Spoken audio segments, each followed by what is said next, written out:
The nights are calling. Alan Kreider in the house. Stuart Monroe in the house. Stuart says he can't wait for today's live stream. Creating a new live broadcast. Oh, Please wait. oh, I always know. This is Wix Studio. I always know that it starts a little. It's a little bit of a lag. So, Alan Kreider, Stuart Monroe. Stuart says he can't wait for today's live stream, mate.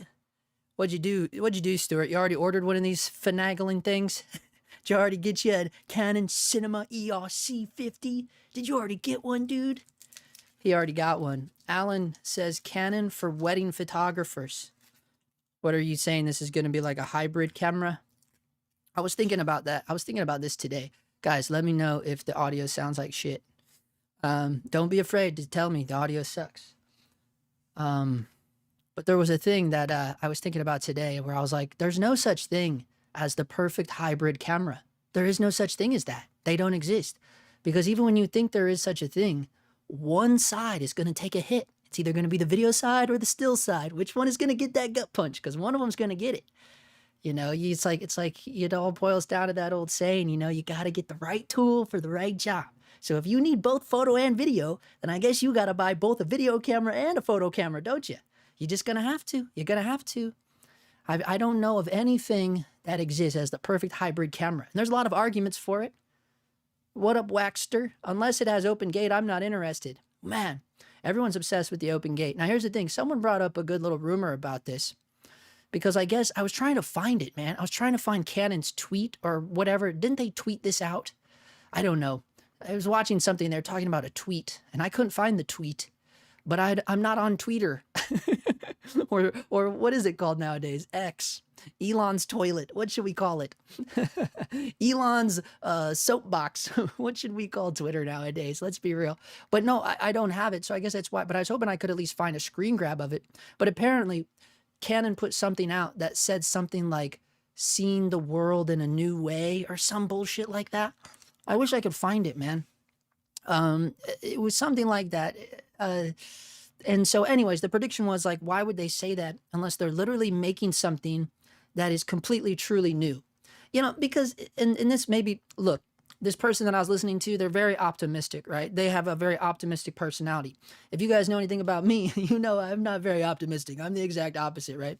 So when I see a company like Canon making a tweet that says, see the world in a whole new way, I just see that as like bullshit marketing crap. You know, it's like, oh yeah, a whole new way? Really? Wow. A camera? What do you mean? What is this? What is a camera? You know, it's like, come on, dude. But this person is very optimistic, and they had an interesting theory that maybe it was because seeing a new way means that it could do both 9x16 and 16x9 at the same exact time. Now, in order to do that, it would definitely have to be open gate, right? You can't literally do that. You can't provide two different video files of the same or different aspect ratio rather off of the same image, and one of them be the vertical, the 9x16, unless the camera had the capability of doing open gate, right? So if that is true, if that theory. But again, I can't find the friggin' tweet, man. I can't find it. I've looked everywhere. Gus Ramirez. What's up, Justin? What up, Gus? First time joining the live. Well, welcome, Gus. Where you been, bro? Where you been? I agree with what you said about a perfect hybrid. If anything comes close, I think it would be the R5C with the literal photo and cinema OS. Yeah, see, I don't know nothing about that. I've never gotten my hands on the R5C. I don't know anything about that camera, but everyone that I know that has used that camera is like the bee's knees to them. They love it. They love the R5C. But I've never gotten to play around one. But I don't, so I didn't know that. The way that it looks so insane that I couldn't imagine that would be fun to take photos on. But I don't know. What the hell do I know? Stuart Monroe, I would like to try the Canon R5 II. R5 II? I don't even know what that is. I don't know what the R5 II is. Oh, all right. I remember people talking about this. You see, I don't know, man. And this is the thing too. I've been thinking about this too, right? Because this is the whole thing. Like everyone's like, oh, this is going to be Canon's version of the FX3 or the FX30, right? I like the theory that someone had about like, it was a crazy thing. I got to try to find it. So it was something about I think it's in this, right? This someone in here like hold on. We got to find it now because this is pretty good. Oh, right here. It's going to, right here. It's Mac Media Productions on Threads. It's going to be a crop sensor. The rumor is that it'll be called the C50. Everything from Canon up to this point with 50 in the name is APS-C, EOS R50, R50V, etc. So that's from Mac Media Productions. I thought that was an interesting theory. Or another thing too I thought about is like, what if it is just like 2 digits is APS-C too? Because think about that, the C70, right? And so it's like, although that's instantly bunked because isn't the C80 full frame? So that doesn't make sense. But I don't know. I just thought that was an interesting theory. It could be APS-C. I mean, that would be such a gut punch to Canon users, right? Like if they're like getting ready for this amazing camera and it's APS-C. I don't know. That'd be funny to me. Open gate would be super nice. Either that or they're opening the RF mount. Not likely. What do you mean they're opening the RF mount? Oh, so the third-party lens makers? I don't think that's ever going to happen. I saw somewhere someone say the C50 would have a SD and micro SD slots. Talk about cripple hammer. Yeah, that's a new thing, huh? There was another camera that did that. The Nikon, the ZF, the ZF, that also does that. It has only one large SD card and then one micro SD. Why? Like, dude, if it's not a GoPro, get that out of here. Like, I hate that idea that they ran with that with the Nikon ZF, and that's such a big camera. Like, that camera's huge. Like, I went to Sammy's and I held that camera, the Nikon ZF, and it was just too big. I'm like, this is not cool. This is not cool. And then to think that they think one of the card slots is micro in this huge beefy camera. What is going on with that? But anyways, this is the thing, man. This is it. I was thinking about this too. This idea, this form factor. Like, I guess, like, this is what I was saying, man. You know how much so many people got on to me for saying that the FX3, you know, the things that I said about it. And I don't care. I don't worship any camera. But, you know, in the camera tier list video, the first one I did, the non-live one, there was someone in there that was like, there were a lot of people in there that really did not like me saying that the FX3 is like, you know, S tier, right? Like, people had a big hard time with that. But the reality is, like, look at this now. I mean, look with the Canon camera.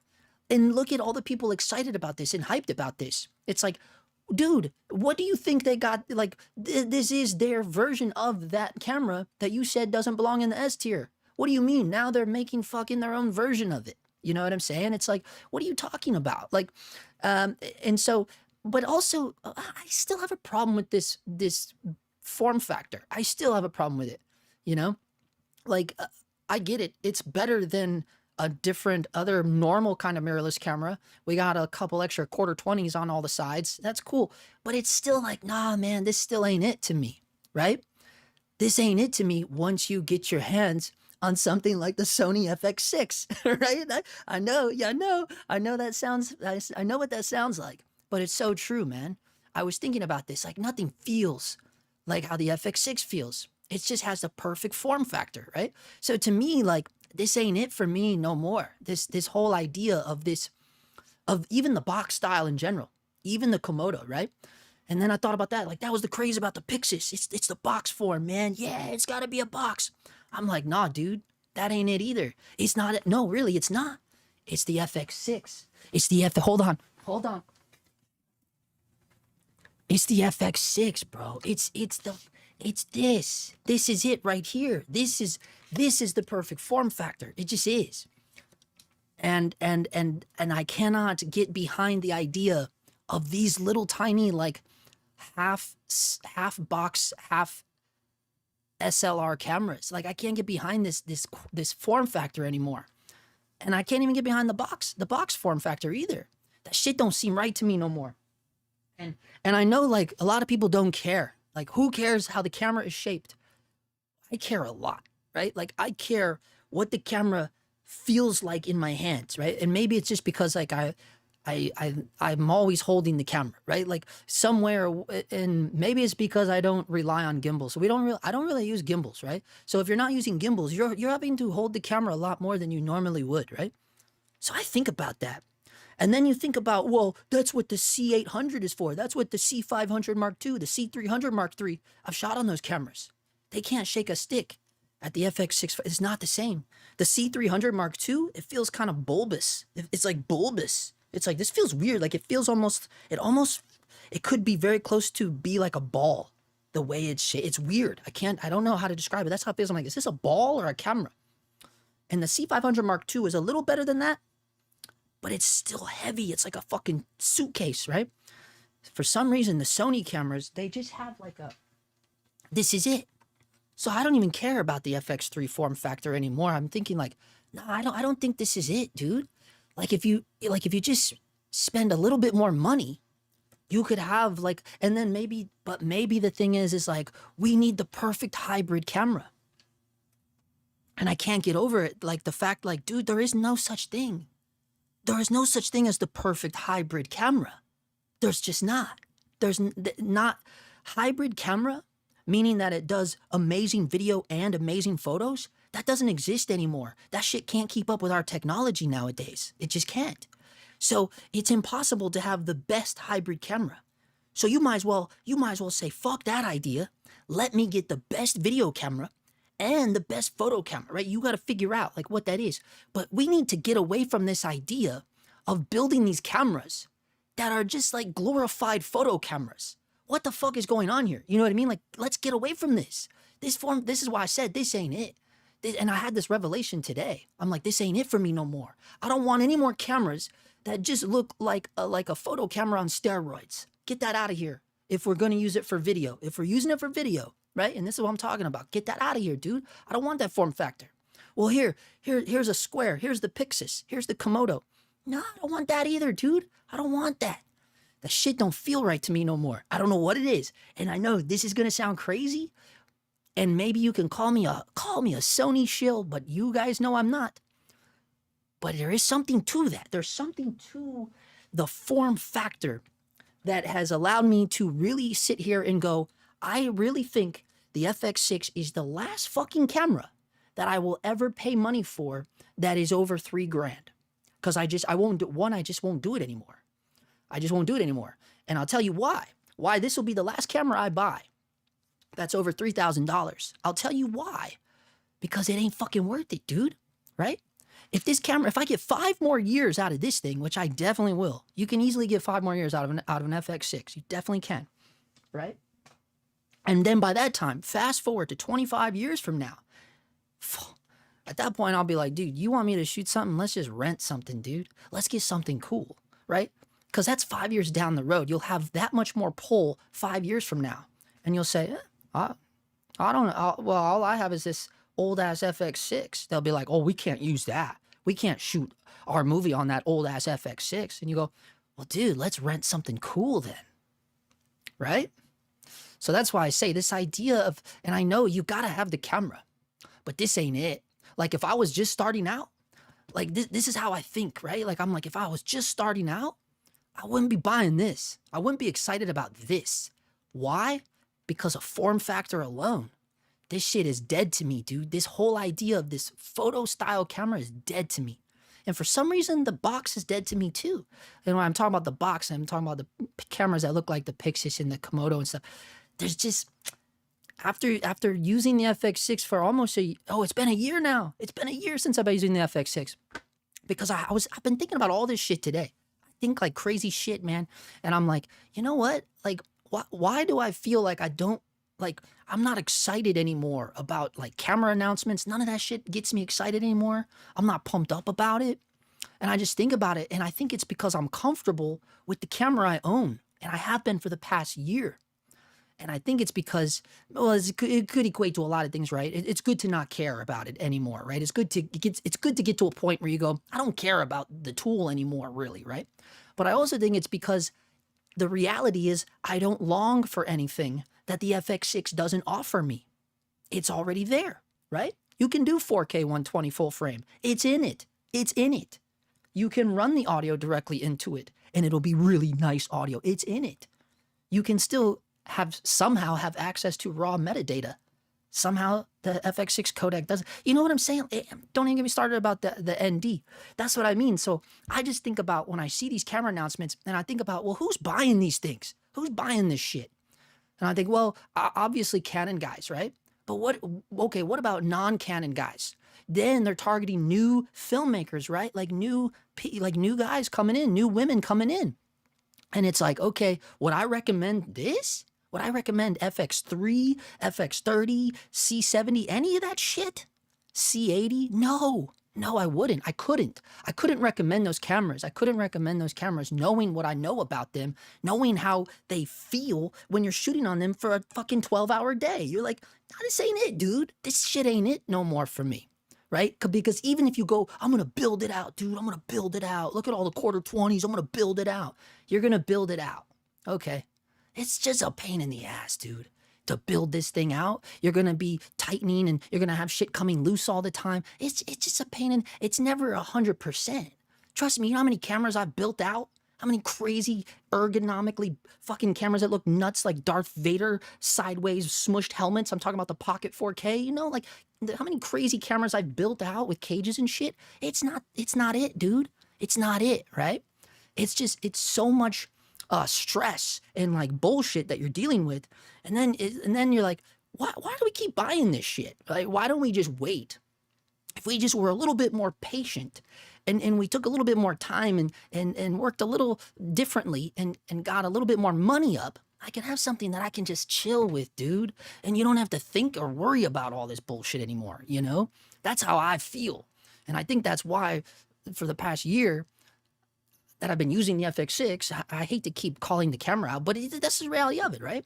This is like, I don't know if this world of this type of shit is worth it anymore. I know that I was on my soapbox there for a while, but I just had to get all that out because that's really what I was kind of thinking of while I was out cruising the lanes of the e-bike land. Oh shit! Oh my god.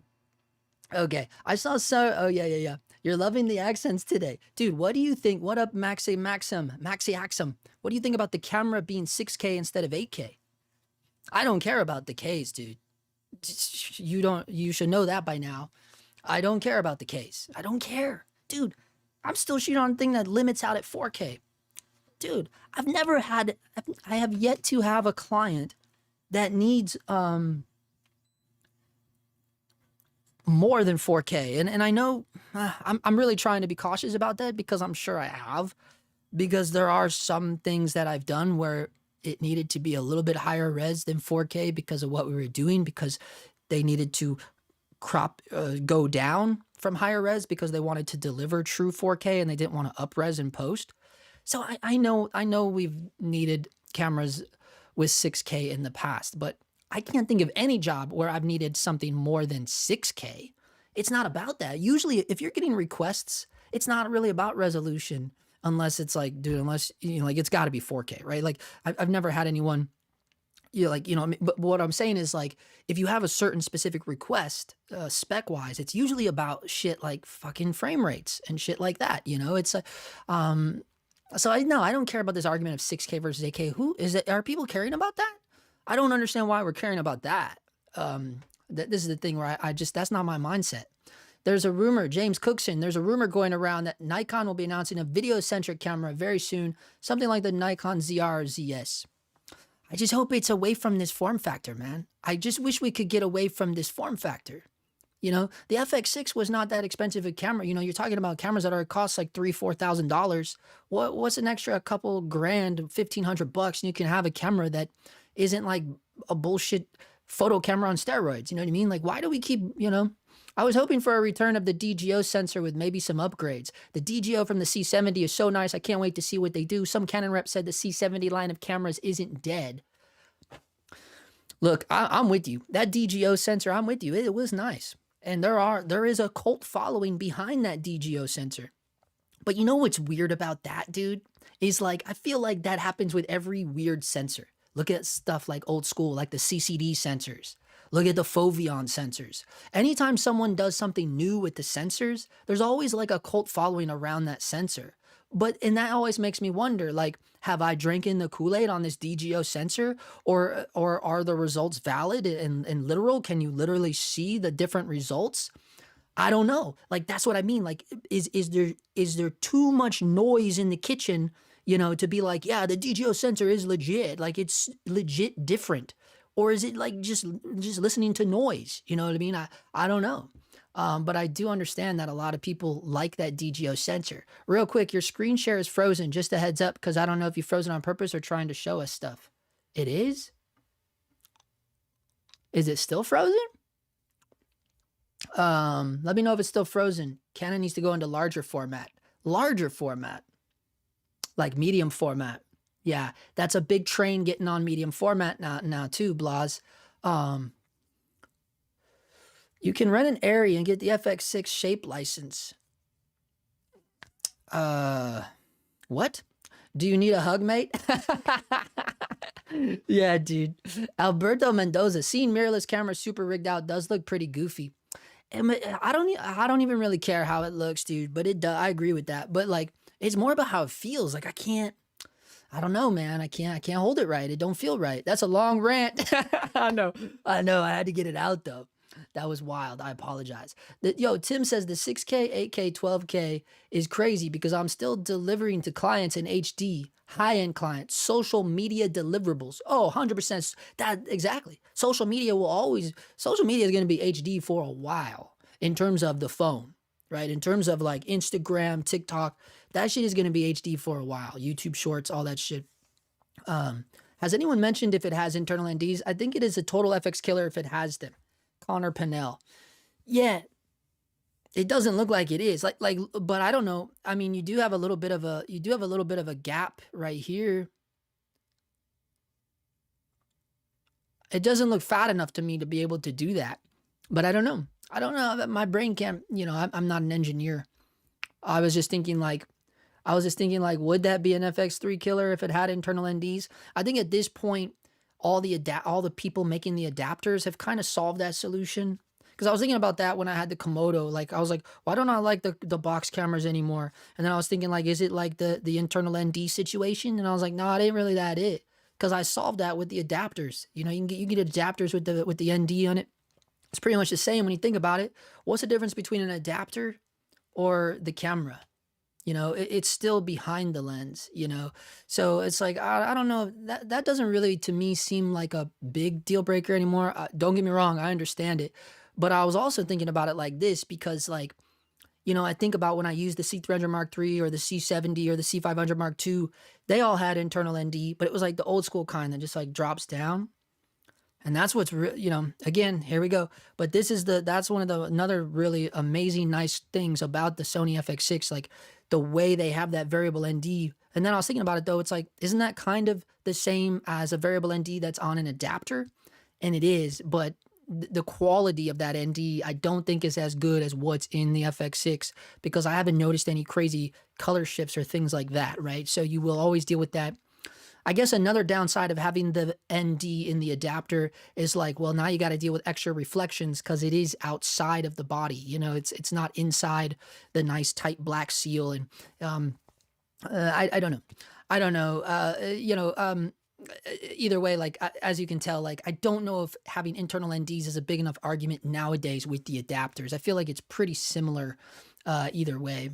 But I get it. If you want to use native glass, that's the biggest game changer. Like being able to use native glass is the best way to go with that. And also like for me with the Leica M mount glass, like I'm shooting on M mount right now, 28mm 1.9 Leica M mount lens, and being able to use that old school vintage Leica M glass on the FX6 and not have to worry about ND. Because, you can't get ND adapters for old vintage glass like a Leica M mount. You just can't. So, there's things like that where, and then I guess you could convert, you adapt that M mount to EF. And now you got adapters stacking on adapters. And I don't know, it just gets weird. I don't know. It'd be cool if it had internal ND. I don't know. You guys aren't selling me on this though. You're not saying, come on guys, you got to sell me on this, man. Oh man, Canon needs to go into larger format. Yeah, dude, I shoot regularly on 2 C500s. Love them. I could see getting a C50 for C-cam, B-roll, gimbal, car rig. Yeah, see, that's the shit. That's what I mean. Like, it only makes sense for people that are already in the Canon ecosystem.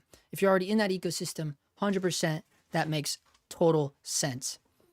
Yeah, it's stuck at 7:27 p.m. on your screen. Still? Is it still like that? Yo, larger format. Oh, on the screen share. On the screen share. Oh, the screen share stopped working. Hold up, hold up. I just now noticed that. I see now.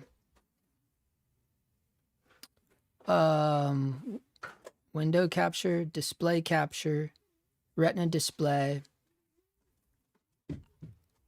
Weird, it's not. Oh man, now you guys really fucked me up here.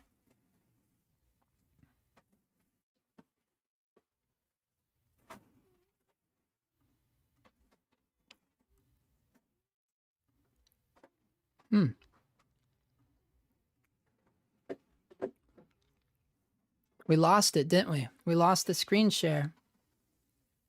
I don't know what happened, dude. Let's see what happens if we go outside of it. I'll go to main webcam. We'll talk like this for a minute. I don't know what happened with the, we lost the screen share capability. Larger format is the only way to get a better sensor. Rod Fiore says, do you have a camera or lens mount recommendation for a hobbyist beginner just getting into video? A camera or lens mount? You mean that as like what? Like, I don't know, man. Like, I guess like, boy, this live stream's falling apart real quick. Live, I don't know, man. I would look at something. I mean, guys, give them some recommendation because, you know, I just went on a huge rant about the FX6. You know what I mean? So, but obviously, if you're just getting into it, you're not gonna like. I would imagine you're not gonna want to drop that much dough like coming right into it, right? That's certainly not exactly like a beginner level camera. Not saying that that beginners shouldn't be buying that. Like certainly if you can afford that, get that. Like, you know. But I think most people just coming into it, they're gonna want to spend maybe $1,500, $2,000. And then at that market, you have a lot of options, you know, a lot of options. We could start looking at some of them if I could figure out why this froze up. And now I just like cannot get it to go back. Oh, there it is. What the hell happened? So crazy. I knew if maybe you just had to give it a minute and then it'll come back there. But yeah, I mean, you could just do a little search on B&H, or you could just, you know, you could look at that. You could wait and see like what turns out, you know? Like, let's see here. Let's see. We can search pro video, digital cinema cameras, right? Because look, even in here, you're going to have the option for like compact cinema cameras, right? And I would imagine like if you're just starting out, I wouldn't recommend going any higher than 15. Nah, we got to at least do 2,000. Like you're going to at least spend $2,000, you know? And then you just kind of see what your options are. God damn, this is what I'm saying. There ain't much for options, guys. At this point, you might as well just save your money and get the fucking FX6. You know what I mean? Honestly, because I look at all of these cameras and I'm just like, no, dude, none of these are it. For these prices? Hell no. Nah. Look, even the C70 is still $4,400. Nah, dude. That ain't it for me. That's why I say, yeah, dude, I'm sorry, man. But if you're just starting out, I don't know. I just can't recommend like dropping this much dough on cameras that I know you're going to want to replace probably pretty quickly. These cameras all cannibalize each other. You know what I'm saying? The FX6 is just chilling, dude. FX6 is straight chilling, dude. I know that sucks. I mean, you know, but I mean, you look at those prices and now you go look at the Sony FX6, dude. Watch this shit. Damn. Did these prices go up? I think they did, huh? We're seeing these tariffs in real time. I feel like there was a time, dude, I paid $5,000 for my FX6. I paid $5,000 for my FX6. It was brand new. This is crazy to me, dude. Yo, Connor says he owns 2 mini LFs, and I'll say that the C70 image is the closest I've ever felt to an Airy on a non-Airy system. Yeah, I know. I've heard that too. How do you feel when people say that about Blackmagic design? Do you guys still feel like Blackmagic, like you, Connor, Pinnell, you own 2 mini LFs? Do you feel like that's the same for Blackmagic, or you feel like only the C70 is the closest? That's crazy to me. But that might be because of the dual gain sensor. I was going to tell you guys, I don't even care about the EOS C50. I'm more pumped about this monster show. The new Ed Gain story, dude. This shit's going to be nuts. Do you know this is Charlie Hunnam? Charlie Hunnam is fucking going to play Ed Gain. Dude, this show is going to be gnarly, man. This is going to be so nuts. And let me show you something real quick. The sister from Roseanne is playing his mom, Laurie Metcalf. She's gold, dude. She's like one of my favorite actresses. She's so underrated. Laurie Metcalf is going to be playing Ed Gein's mom with Charlie Hunnam. It's going to be nuts, dude. I think I'm more excited about that than this fucking Canon camera, dude. Yo, Pentax 645 glass, largest sensor. Wait, where'd it go, dude? Largest sensor, more space for pixels not to eat up. Yo, no way a body like this has internal NDs. I know, that's what I said too. There's no way it's got internal NDs. Canon should just come out with a Super 16 film camera. A Super 16 film camera? That's hilarious, dude. Not gonna lie, I had a cine back on the R5C, and with a V-mount on the back, it tucks in so nicely, but it just made it bigger for no reason, so I sold it. Low-key missed the feeling. So you basically like made your own cine back, right? So like I get it. Like that's what I used to do with the FX30 as well. Like I made my own little cine back. It's cool. It's cool, but it's just like, it just feels a little rinky to me. Like it just feels like it's not solid. You know, I don't like that gap. You can put your hand in the middle. I don't know, man. Leica, the only camera company making money. No, dude. No, dude. No, I don't believe that at all. Sony is definitely making the most amount of money. And I think Blackmagic Design is making a lot of money too. If we're going to talk about, you think Leica, no, I would bet money on it that Leica makes the least amount of money in the camera industry because they're so overly priced. It's like luxury. You know what I mean? So think about, do you think the Gucci store makes more money every day than the Best Buy? No way, dude. No way. Just because the shit costs more doesn't mean they sell more of it. You know what I'm saying? Best Buy moves volumes beyond what Gucci sells. You know what I'm saying? If you really think about, like, you go to Beverly Hills and you see how many people are walking out of Gucci with like real shit and not just like a fucking belt or something. You know what I mean? But if you go to fucking Best Buy, there's TVs, there's cameras, there's lens, there's just shit, game systems, there's just shit flying off the shelf. You know what I'm saying? So that's the difference between like Leica and all these other camera companies. Leica is the Gucci of the camera brand. You know, it's like the fucking ooh. You know, you know what I mean. So they're definitely not making the most money just because their shit is so expensive. FX6 end is nice, but can't use CPLs with it, from what I understand. Someone else brought this up, but I don't think that's true. I've used the but here's the difference. I only use the big Polas, the 138s. You know, when it's in the matte box, like that's the only time I've used Polas with the FX6. So maybe it's different between that and like a screw-on Pola. I don't understand. And I guess it's because you're stacking, but that doesn't matter. You know, like you literally, you know, I've stacked Polas on top of NDs before. You can still do it. So I don't understand. I don't know, but I haven't actually tested that. Maybe I should try to test that because you're the second person that I've heard bring that up, saying you can't use CPLs with the FX6. That's interesting. If not, Arri needs to make film cams again, like an M-mount exactly. Yeah, dude. Yo, the Nerdster. Yo, Gus Ramirez, here's a question. Who do you think is going to buy Arri if they sell? Yeah, I saw that article too. Someone was talking about that. Arri going out of business. And then Kodak might be like in troubles too. Yeah, so, but the company is reportedly considering a full or partial sale of its business, along with streamlining its operations due to challenges in the film industry since the pandemic. Arri has been working with a consultancy group to address liquidity issues stemming from reduced production and sales. As part of this strategy, they have already sold their Claypaky lighting division and are exploring options for the future, though no final decisions have been made. Yo, this is crazy. I don't even... Some camera friends were hinting at this last month. Arri may be looking to restructure. Some private equity company is just drilling at the possibility of fucking up another legacy brand. Just imagine if something like GoPro bought it. That'd be hilarious, bro. Oh, man.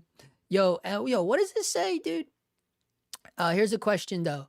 Who do you think is... Oh, yeah. I don't know, dude. I don't know who... This is wild to me. You know, no joke. I feel like a company like Sony or Apple would nab up Arri. No joke. Now think about this. Think about this with Apple TV, man. Apple TV, they, dude, their shows they just throw money at them. You know what Apple said early on about Apple TV? Because people were like, how much money are you spending on all these shows? And like, what really did it was the Christmas movie. There was a crazy, goofy ass Christmas movie that Apple TV made a few years back with Will Ferrell and Ryan Reynolds. What the hell was the name of that? It was like, but it had a ridiculous budget on it to the point where people were like, Apple, what the fuck are you guys doing? You know, because clearly they were like just losing money on these movies and shit. And they literally said like, they're not concerned about turning a profit with Apple TV. They're like, that is like their hobby for them. Like, that's basically what they said, right? So I feel like with the success of all their shows, and that's like perfect. It's perfect for these. It's perfect for them to be like, us, Apple TV, oh, we don't care about TV shows. That's just something fun we do. We really make money selling our phones and computers, which is true. But that's such a boss move. And then to see some of their shit like really take off, like fucking the Ben Stiller show. I just drew a blank on the name of it. You know the one I'm talking about, the one where they're in the office. Holy shit. What's it called? Severance. Yeah, Severance. It's just a boss move. And now, like, imagine them sitting around going, yo, we're Apple. Aries kind of fallen. Let's just catch them. Like, wouldn't that be crazy? Like, I could see something like that happening, like Apple or Sony too, right? Like, Sony would just gobble them up the way Sony gobbled up Minolta. Like, Sony's the gobbler, you know? Sony could easily gobble up Arri if they wanted to, if they had the option to do that. Wouldn't it be gnarly? Nikon buying Red and then Sony fucking, that would be it. That's exactly what they would do. Since Nikon bought Red, Sony are sitting there going, ooh, we got to get Arri. That makes total sense to me, dude. I can't remember the name of this stupid movie they did. It was like a crazy Christmas movie. I can't remember the name of it. And it was, Spirited. It was Spirited. This movie had an insane budget, and it was so ridiculous. Yeah, look at it. 200 million. 200 million they spent on a goofy-ass holiday Christmas movie with Will Ferrell and Ryan Reynolds. Like, the movie was so ridiculous, but if you watch it, you can tell, like, dude, this budget is insane. They have huge dance numbers, like insane shit. Yeah, and then 200 million. So this is what sparked all the like people looking into Apple TV, like, what are they doing over there? And that's when they admitted they just don't give a fuck, dude. What is up, Fireface Films in the house? You can adapt M to EF. You can't adapt M to EF. Yeah, I know. That's what I'm saying. Like, that's what's so cool about having a camera with the internal ND. I can use my Leica M glass and just go shoot video on crazy old ass M mount glass, dude. You're running out of RAM, man. OBS plugin probably crashed. Yeah, we got that fixed. Thanks, Hughes. Get a used Lumix. Oh yeah, for our cat looking for something new. Yeah, I mean, that honestly, that'd be the best option. If you don't want to drop a lot of money on like a brand new camera, and I wouldn't. Not looking at those prices and how I know you're just gonna replace them. You're gonna replace these things in a couple years, dude. Maybe even quicker than that. So yeah, if you can find a good used one. I mean, without this sounding like a fucking commercial, I really like, if I buy used gear, it's usually through MPB. It usually is, because MPB gives you nice, you get 6-month coverage on it. You can send it right back if something's wrong with it. But also, like, what I like about it, and there's plenty of other places like that do that. But I kind of got away from buying stuff on Facebook Marketplace in terms of like cameras. Cameras make me nervous a little bit. Like, buying used cameras make me nervous. Just for me personally, because I'm not the type of dude, like you guys know, like, my brain moves way too fast from my everything, like my mouth, my movement, like everything. My brain is just way too quick. And so my problem is, because of that, I go to buy a camera from someone that I don't know on fucking Facebook, right? And like, I'm not going to sit there and test every single port, like, you should sit down and be like, yo, we're going to spend like a half hour at this motherfucker, and I'm going to plug everything into this thing and make sure every port works.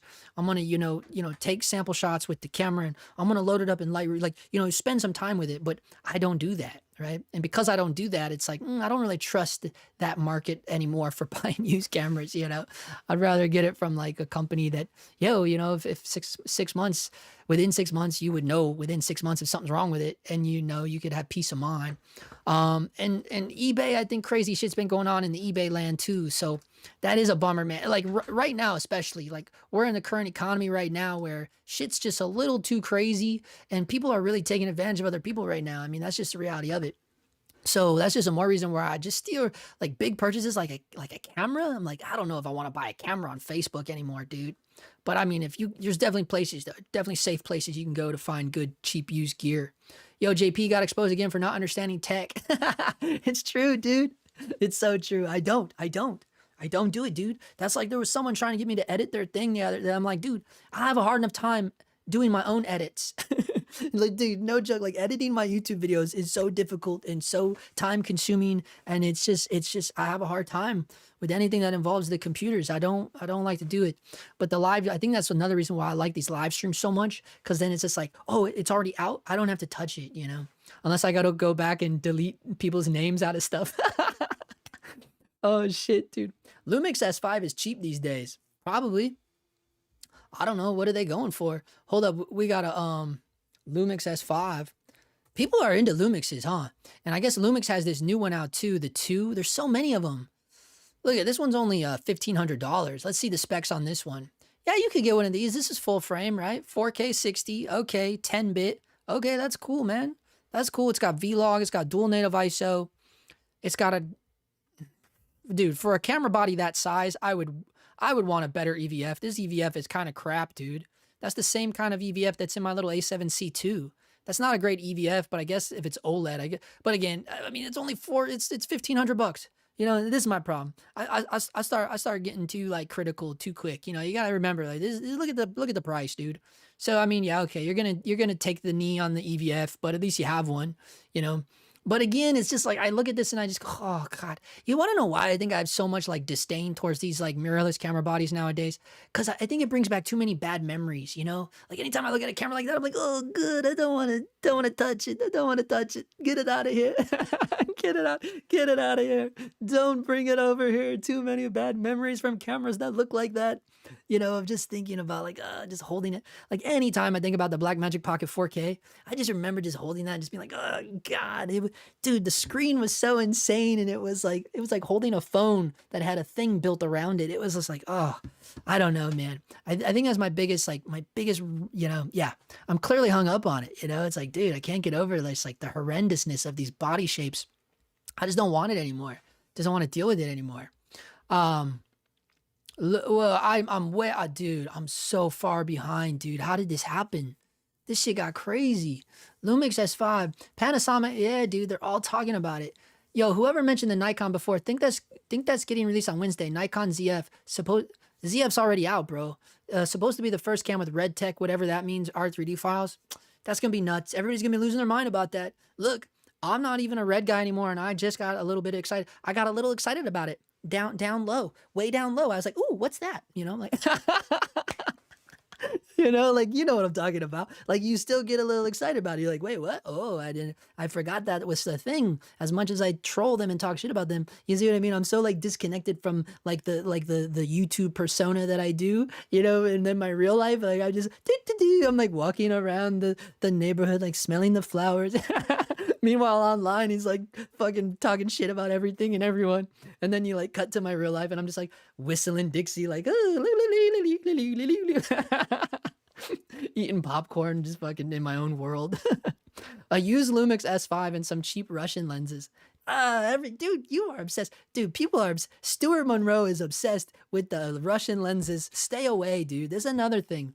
You guys are caught up in the hype, dude. Those are like the entry-level vintage lenses. We all know, like, that's what kills me. I'm like, dude, Iron Glass took entry-level vintage lenses, wannabe fucking Zeiss lenses, you know, and just like ran with it. And now those things are like glorified, and then they use them on the Batman, and it's like, oh my God, I don't see it. I've never seen it, and I've owned them because for me, they were entry-level vintage lenses. Talking about the Russian Helios, I had all of them. You can go way back on my channel and see one of the craziest videos I've ever made. You want to talk about cringy? You want to talk about, this was before any of you guys even knew I was on here, and you can see me go through my entire fucking Russian lens set. All of them. You can see me go through all of them, bro. And let's see, did I leave it on here? I might have took it down because I was so embarrassed. Oh my God, I took it down. I took it down. I should re-release it. It's because I changed it to unlisted. I might have to re-release it. Oh shit, we got a caller. Maybe from Killeen, Texas. From Fireface Films. Fireface Films. Press 1. To send a voicemail, press 2. Fireface Films, you're live on the air. Don't forget, there is a little bit of a delay. What is going on? I noticed. Okay, controversial opinion. Like, I think a good starter cam is, okay, if you can find it for a decent price, you get a Pocket 6K, you know? For the price, and like you're really starting out learning the ropes without investing too much money. Nah. Look, I get it. I get it. Like I understand it, you know, for the color science and what it offers. You know, you get Blackmagic Raw. I'm still a big fan of Blackmagic Raw, and the specs are good. I get it. I get it. You know, and honestly, yeah, I will agree with that. Blackmagic Design has always been like the entry level camera, you know. So that would tie in good with your entry level vintage lenses, the Russian Helioses. That's Okay, that's where I draw the line. no, we were talking about that. I don't think you caught that. We talked about that right before you called, so maybe the delay hadn't hit yet. Because I was basically just saying like, no, I have a little bit of a disdain about the Russian vintage lenses, but I feel like everyone is so excited about them, and it doesn't make sense to me because they were always like entry level vintage lenses, right? Like I feel like those are the lenses like that you try. Those are the ones you try first, you know. Yeah, until you settle into it. Like for me, my vintage lenses are Nikon because they work. They're not too flashy. They just have a good feeling. I didn't go for all that crazy stuff because it's not really my thing. Yeah, and even I would say like Nikon is also maybe like entry level vintage glass, but at the same time, like it holds its own beyond. And this is just my opinion. Those Nikon Nicors or whatever they're called, those hold their own beyond what the vintage Russian glass can hold. That's just my opinion, though. And you see stylized, so you can't use it for everything. Right, 100%.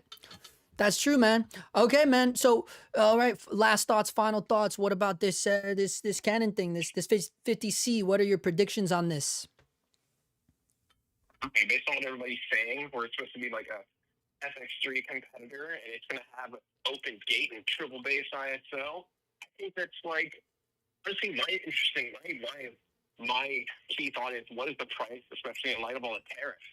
You know, like, is it going to come in at $4,000 to meet the FX3, or is it going to be more expensive? Because if that's the case for what that is, it's going to be dead in the water. If it's more expensive than the FX3, dead in the water.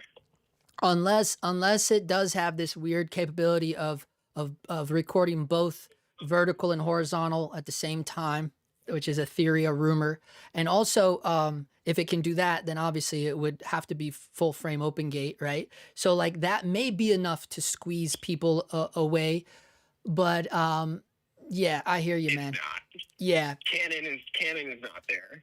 yeah, I feel it too. I feel that too. And then when you factor in the autofocus isn't quite there in terms like if that's what you're looking for, and then also I feel like price of glass is gonna hold them back. People start looking at that. That too. Like the RF lens selection is buns. Yeah. Yeah, man. And then they locked it off from the third party lens people. Dude, if anybody from Canon's watching, they're like, no, just stop. Just turn it off. It's crazy to me. Like I wonder what their thought process was. Like RF as a like lens system. RF as a system has just been so weird. There's just been a slow rollout, you know, like I feel like they didn't have quite the army of lenses they wanted. I feel like they launched it too soon, you know, and then it was like, there's not a whole lot of options. It's certainly when it first was hit, there weren't a whole lot of options at all, you know. So I feel like, and then they shot themselves in the foot. Yeah, and then with that 28 to 70. Yeah, and then also cut everyone else off though. Cut off all the third party people, right? Like Tamron, like even the legitimate like Tamron and Sigma, like they cut everybody off, right? So yeah, and especially now that Tamron's just like basically giving their designs to Nikon. Yeah, which is crazy. That's true. Nikon's 28 to 70 is just the Tamron. Yeah, that's true too. That's true too. Damn, bro. Okay, then what are you shooting on right now? Oh, FX6. And FX6 and FX30. Oh, that's your B cam. The FX30 is your B cam. Yes, because look, I know you say you don't like Super 35, but I like Super 35. The best movies are shot on Super 35. It's still got a feeling. It's got a look. I love it. There you go. Hey, I'm not gonna argue with that. All right, brother. Thanks for calling in. Absolutely. See you next time. Yep. All right, guys, you heard it right there. Fireface Films. Don't forget the calls, the lines are open. We're getting so far behind. I apologize, guys. We're never gonna get caught up tonight. Get Filmer. C50 is definitely not getting internal ND. Nah, I don't think it's big enough. What's the right price for the C50? 3,500? I don't know what it is. Let's like we haven't even looked like I'm sorry, we didn't even look at this. What they say, this is what this guy's looking for. But there is an actual website that has like the actual predicted specs, right? Like, do you guys know what it is? Like what, like come on, man, like where's the list of specs here? I thought there was like a list of I thought there was a list of specs that like elite, like a wish list, like a spec wish list or something like that. I don't know, man. I think well, I can't give you a price if I can't find that. I don't know what happened to it. I could have swore earlier today. Is it this one? Oh, here it is. Here it is. Here it is. Right here. Right here. I'm an idiot. 32 megapixel full frame sensor, designed similar to Sony FX3, a red shutter button and C logo for cinema line. Oh, is that what it means? I love that so much, dude. Red shutter button. Ooh, they got the red tally light. You mean the tally light? That's funny, dude. Fully articulating screen, no EVF, 6K recording, 4K 120 with a crop. Boo. Triple base ISO. Yeah, Fireface Films was just talking about that too. Triple base ISO. I forgot about that. Triple base ISO. What the hell is that? What's a triple base ISO? Is that what, doesn't the C800 have that too? Doesn't the C800 have like this triple ISO thing? Or no, the C80. They both have it, right? Like the Canon. Wait, did I make that up? Is there not a Canon C800? Is that not a thing? But I think this thing has triple ISO, right? Like, doesn't this thing have triple ISO? I could have swore that was a thing. Oh, yes, it does. It does. I just saw it. Where is it? Yeah, triple ISO bases of 800, 3200, and 12,800 in log raw. 12,000. Triple base ISO, huh? That's what they're predicting on that one. Dual SD card slots, open gate recording, 15 plus stops of time. Okay, dude, this is, I mean, this wish list is a little nuts, right? Like, this is crazy to me. First of all, there is no camera that looks like that has 15 plus stops of dynamic range. There is no camera that has that many stops of dynamic range. Not the FX3, not the FX30, certainly not whatever the hell this thing's going to be, the C50. None of these cameras actually truly have 15 plus stops of dynamic range, guys. I hate to break it to you. I hate to piss in your morning porridge, Johnny, but I'm telling you right now, there's none of those cameras have 15 plus stops of dynamic range. None. Zilch. Oh, man. And just to continue my earlier thought, I attribute that DGO sensor to the aesthetic similarity with Arri. Was really stoked Canon didn't scrap the DGO concept. Yeah, apparently so. You're not the first guy I've heard say that. Yeah, that trailer looks good. Yeah, the Ed Gain one. Dude, I'm telling you, I'm more excited about this. Dude, and when I saw the trailer, I thought this was Channing Tatum. It's not. It's Charlie fucking Hunnam. Do you know who Charlie Hunnam is? He's the guy from Sons of Anarchy, dude. This is going to be insane. This movie is going to be nuts. And then when you think about it, this was a true story. Like literally all the scary movies were inspired by this dude. Like all the crazy ones like Texas Chainsaw Massacre, Silence of the Lambs. You know, like those movies were based off of this real dude. It's just going to be nuts, man. I digress, but it's just going to be nuts. Yo, what excites me is how small and discreet a camera can be so you can steal shots. Yeah, I know. I get it. It's fun to have a small camera. Yeah, FX6, but I don't know. FX6 is still pretty small, man. You know, like you could do it. You take the top handle off. You take this dumb base plate off. You take the fucking V-mount off. And then you're back being super tiny. You can even take the grip off of this, you know? I know. I hate to be such a strong proponent for a company that just wishes death upon me. No, I shouldn't say that. But what I'm saying is, that's why I say it's not about the company for me. I could give two shits less I could care less. If Blackmagic made the FX6, I could care less who made the camera. If it was this camera, this is the one. Dude, that says a lot. A year later, I can't think of any other camera. Like a year later, I was like, nah, I'm good for a while, bro. I'm good for like 5 years, bro. I've never said that about any camera ever, right? Ever. It doesn't exist. You guys tell me, how many of you have said that about a camera where a year after using it, a whole year, and not just any year, but this year, from 2024 to 2025, you used a camera and you go, nah, I'm good, bro. I don't need another camera. Hopefully there's more of you than not, but I do remember a time when for me, dude, I was so eager to swap those cameras out, boy. I just don't have that anymore, dude. I don't know what it is. And I think it's because of the tool that I finally ended up on. For me, I feel like that's what it is.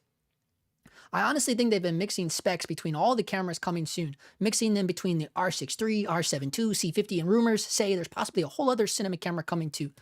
Oh man, yeah, probably. Probably. I mean, it makes sense, you know? Like you just walk into the Canon warehouse and it's just like a fucking shitstorm, a fucking tornado. You're like, whoa, you're like, what is that? There's a tornado in the middle of the warehouse. And they're like, no, that's where the specs go. Johnny, that's where the specs go. And it's just a funnel just eating all the specs. And at the bottom of it is some crazy camera. Oh shit. Apparently Kinfinity is also closest to Airy footage, but they have such low adoption. Hell no. No, dude, don't come in here with that. No, I don't believe that. Yo, search it on AI. Search what on AI? Yo, you should check out the mini doc, the Mauritania Railway, Backbone of the Sahara on YouTube. It was shot on the Sony FX30, which uses an old Super 35 CCD sensor, and it looks stunning. Dude, I already know what you're talking about. I already know what you're talking about. I remember this because you want to know why? I didn't watch the whole movie, but I am aware of it because I watched the trailer for it because I went down a rabbit hole on the F-35. Yeah, dude. Yeah, dude. I'm well aware of this shit. Yeah, I get it. I went down the F-35 rabbit hole. Yo, I feel like Sony has the content creator market on lock. Oh, yeah, boy. They came for me, dude. They wanted to kill me on Threads, dude. They wanted to kill me on Threads. They were pissed. And when you go back and you look at that thread, I archived it now. It was getting out of control. There were people fighting in the thread and I just wasn't doing anything. You know what I mean? I just made that video that I made and I unlisted that too. It's still out there. You can still find it, but it's not like, you know, if you know how to search a YouTube channel, you can still find that video that I did about the Sony guys on Threads. But dude, it was crazy. But when you go back and look at it, you're like, damn, most of these guys, they were either like sponsored by Sony or they were like YouTubers or they were already like Sony affiliates. A lot of them were. Even guys like Phillip Bloom. We all know Phillip Bloom's been hustling Sony for a long time. I just found that so weird, you know? Like guys and all, you know, like all those guys, like I was like, damn, this is weird. Like they really are loyal to these brands. That shit don't make sense to me. You know, like treating these brands like it's a fraternity. And that's like so many people felt betrayed when I sold the Sigma FP. And I didn't even have to tell people I was getting rid of it. I just was like, yo, I just want to talk about why I got rid of this. Do you notice I've never done a video like that ever again? Because there was a large amount of people, like an influx of people that left my channel as subscribers when they found out that I sold the Sigma FP. They felt betrayed, bro. And that just rocked my world. I was not used to that. I was completely new to that, where I was like, wow. Like this shit is real. Like these like fanboy shit around these camera companies is real. I saw it real time. And it was like, wow. And they were coming for me in the comments. I was getting DMs. Like people were pissed. Like they felt like I betrayed them.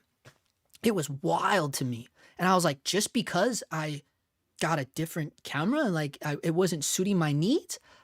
In my brain, I'm like, guys, we don't all need to be using the same tools, right? Like, I don't give a fuck what your camera you use. Like, it's like, it's weird to me, but maybe they felt tricked in a way where like, oh, he sold me on this camera. But like that's not accurate either because I wasn't like, that was not a Sigma video. Sigma didn't even know I existed until I made that video.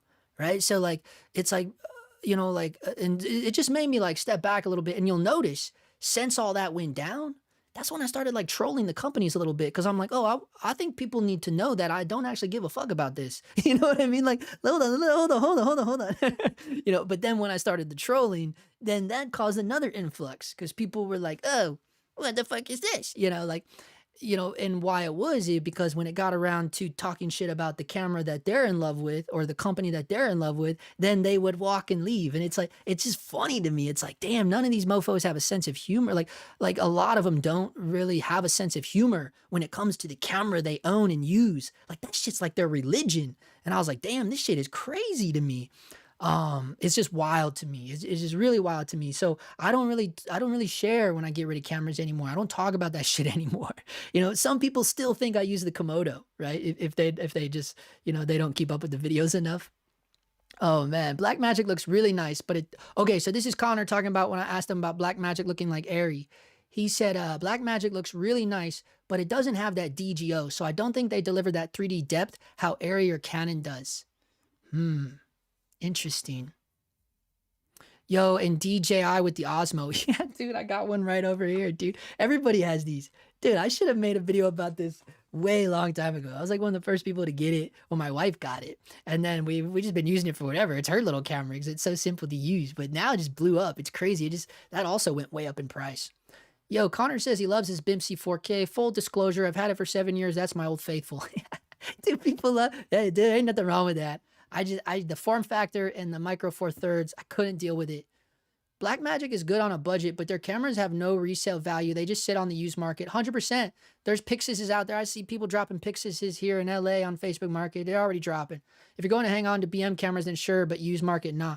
Yeah, the only camera from Blackmagic that has survived the test of time is the original pocket camera. The original Blackmagic Pocket Cinema camera. That's the only one that has this insane cult following. But again, it's because of the sensor of that camera. Now, here's the crazy thing. I kind of drank the Kool-Aid on that because still, even now, I'll find myself watching like old videos, or even there's still people putting out very highly viewed videos to this day still on the original Blackmagic Pocket Cinema camera. There's still a cult following around that camera. And yeah, I will admit, I sometimes I feel bad that I sold mine because I'm just like, damn, yeah, I do. There is like this kind of weird longing for.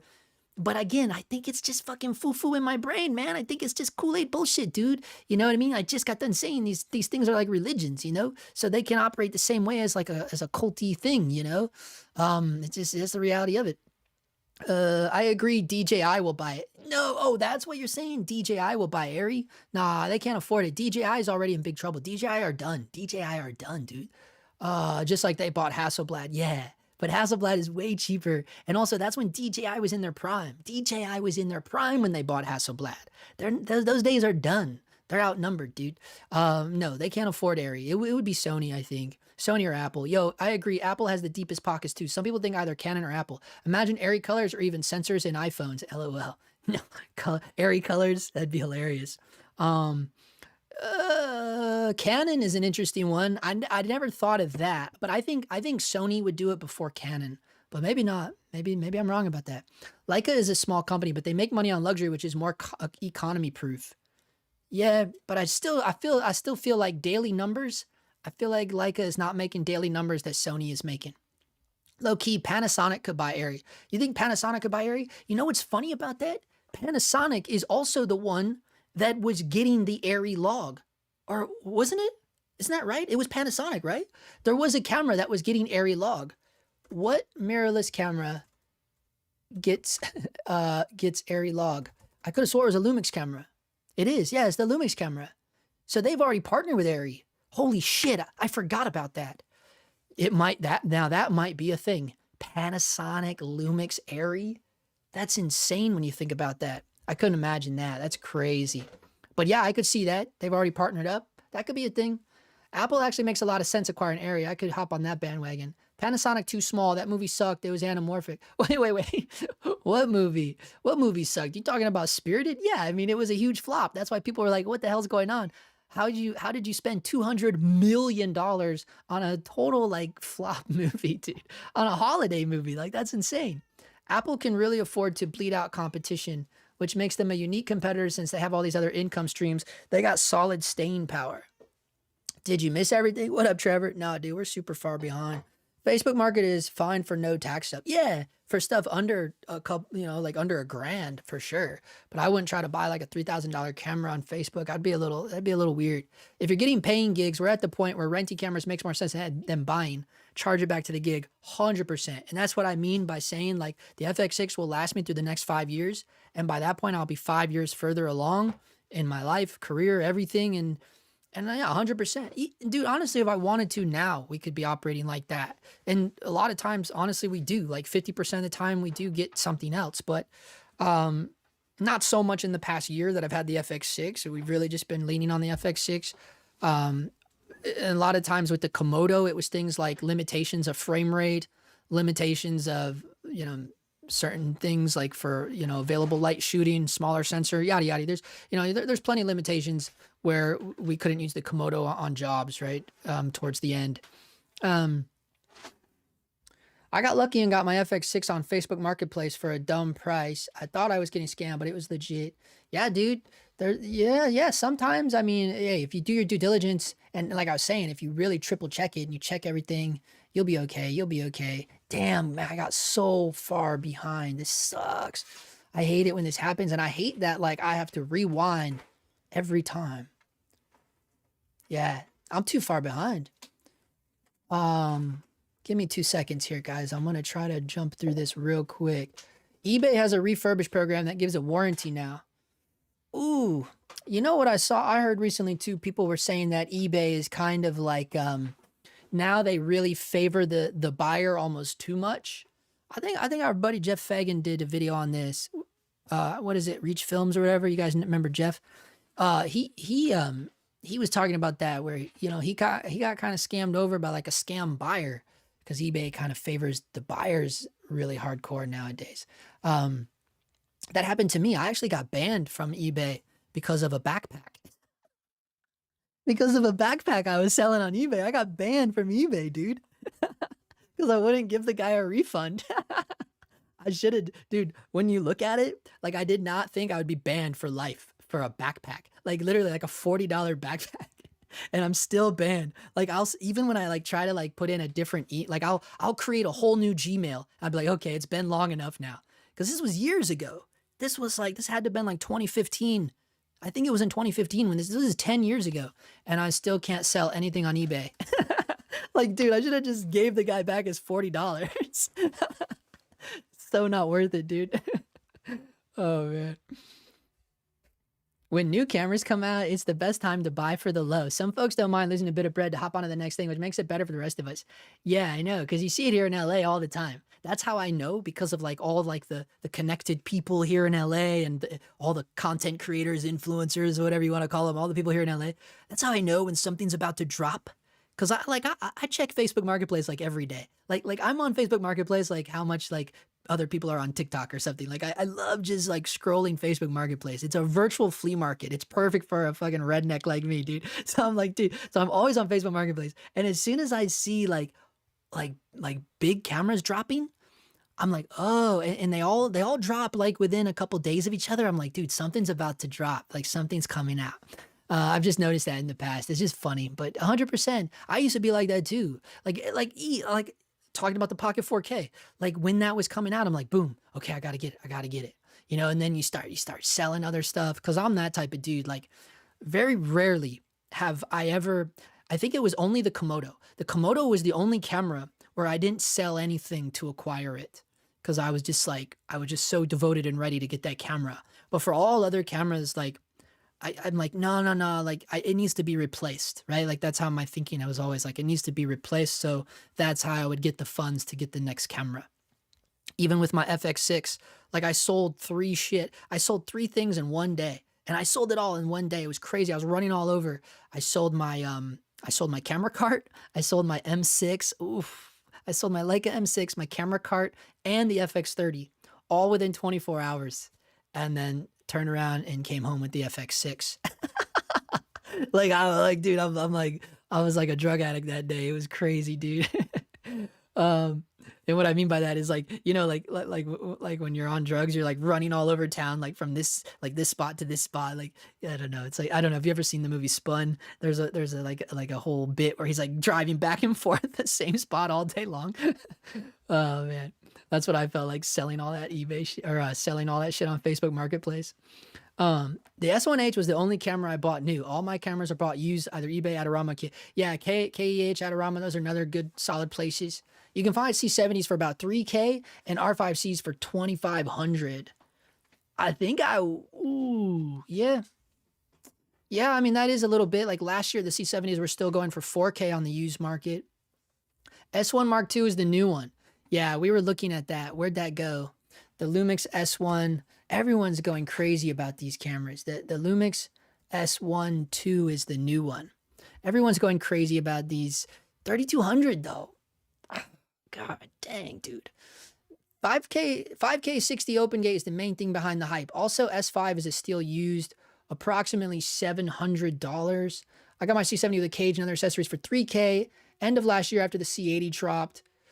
C70 is a great package. Yeah, I mean, yo, Canon C70 is a wild camera. And honestly, it still is one of my favorite cameras. It still is. I never pulled the trigger on one.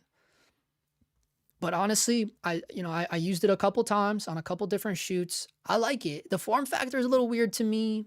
The specific, now I shot on 2 different ones and they both had the weird flippy screen. The screen had some issues with it, like the floppy screen. That was a real thing with it. Made me a little nervous, like the build quality.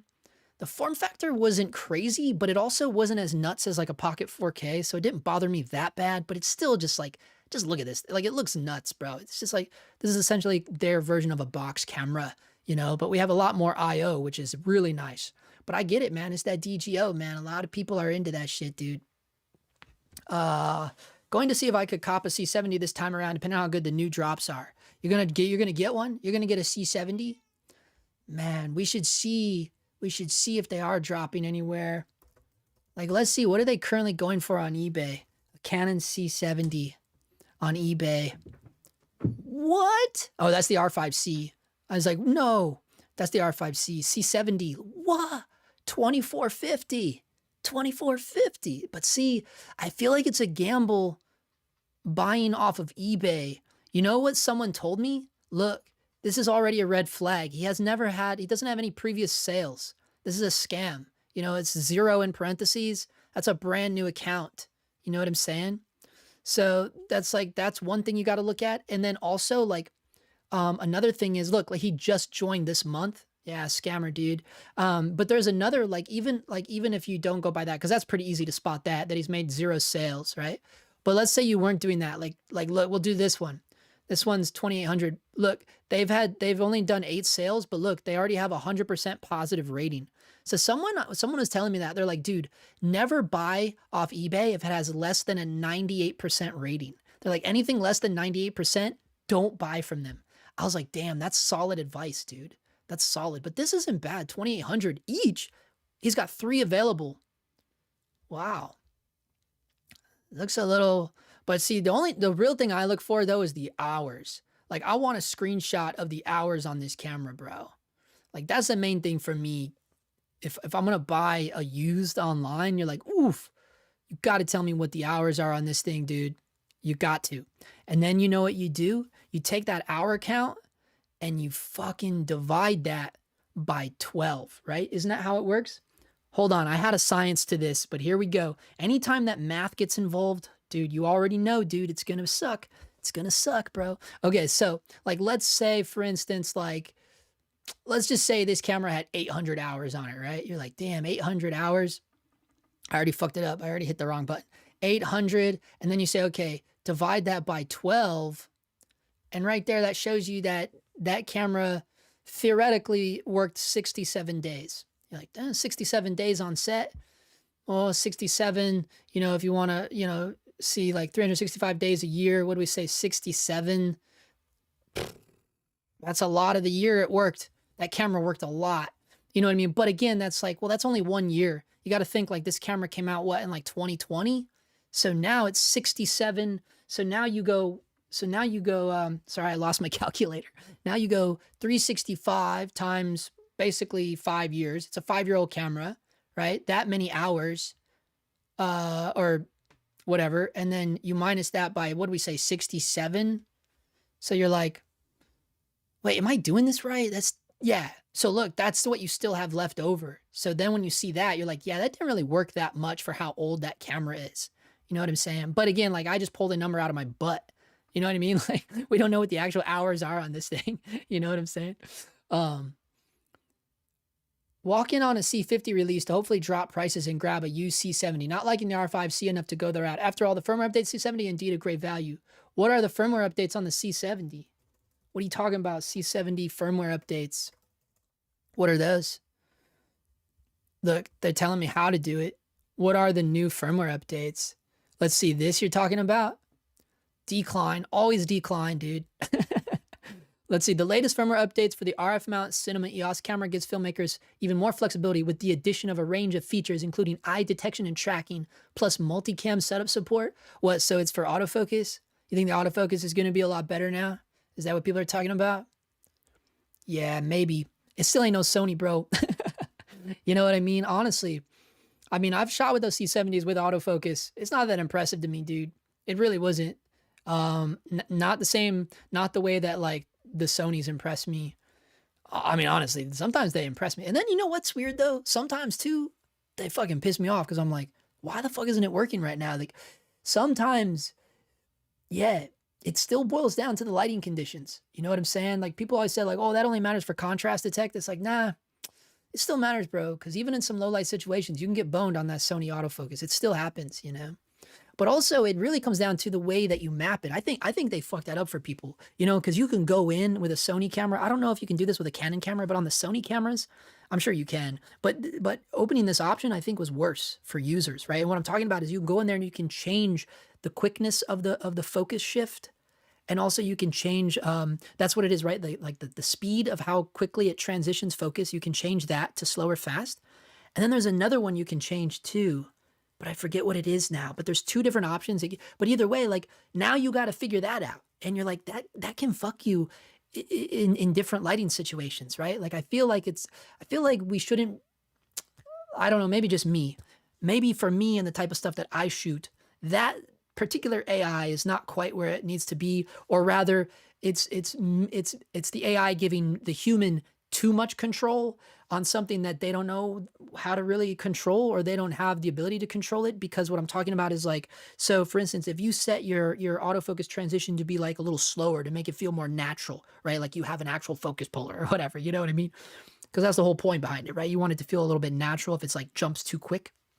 The problem is for certain situations, you find yourself in kind of a dimly lit situation, and then you find like it gets a little confused because it doesn't always know, like, yo, should I be moving now or not? Well, he told me to move slow, and he told me not to jump to things. That's what it is. The other option is not only to adjust the speed of the transition, but you can also change like the quickness to how it jumps to other things. I think that's what it is, right? Something like that. But either way, it's like having our input, I think, is fucking with the AI a little too much, in my opinion, right? So I think having that option open is sometimes not to our benefit, you know? That's just me thinking about the past couple times I've used the Sony autofocus in different kind of lighting situations, where if you step outside in the noonday sun, you're like, God, this works great, you know? And then we go in this warehouse, you know, and then you're like, it's not working. What is it doing? You know, it's like, oh, it's because it's still relying on the light. You know, it is a little bit of a, you know, it's like not quite there, what you hope it would be.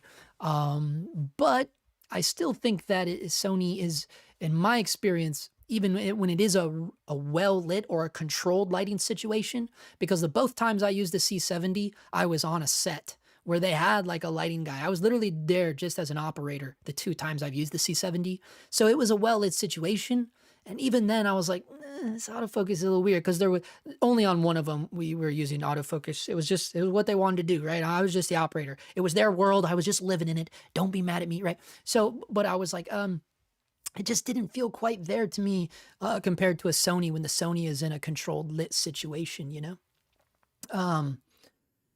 I have a Russian vintage set, all with oval bokeh inserts. Oh no. Next, I want to dive into the Mamiya 645s with a speed booster and full frame for that LF look, or maybe even DZO Vespid V1s now that they 800. Ooh, but nah, man. I stay away from the DZO Vespids. I didn't drink that Kool-Aid, dude.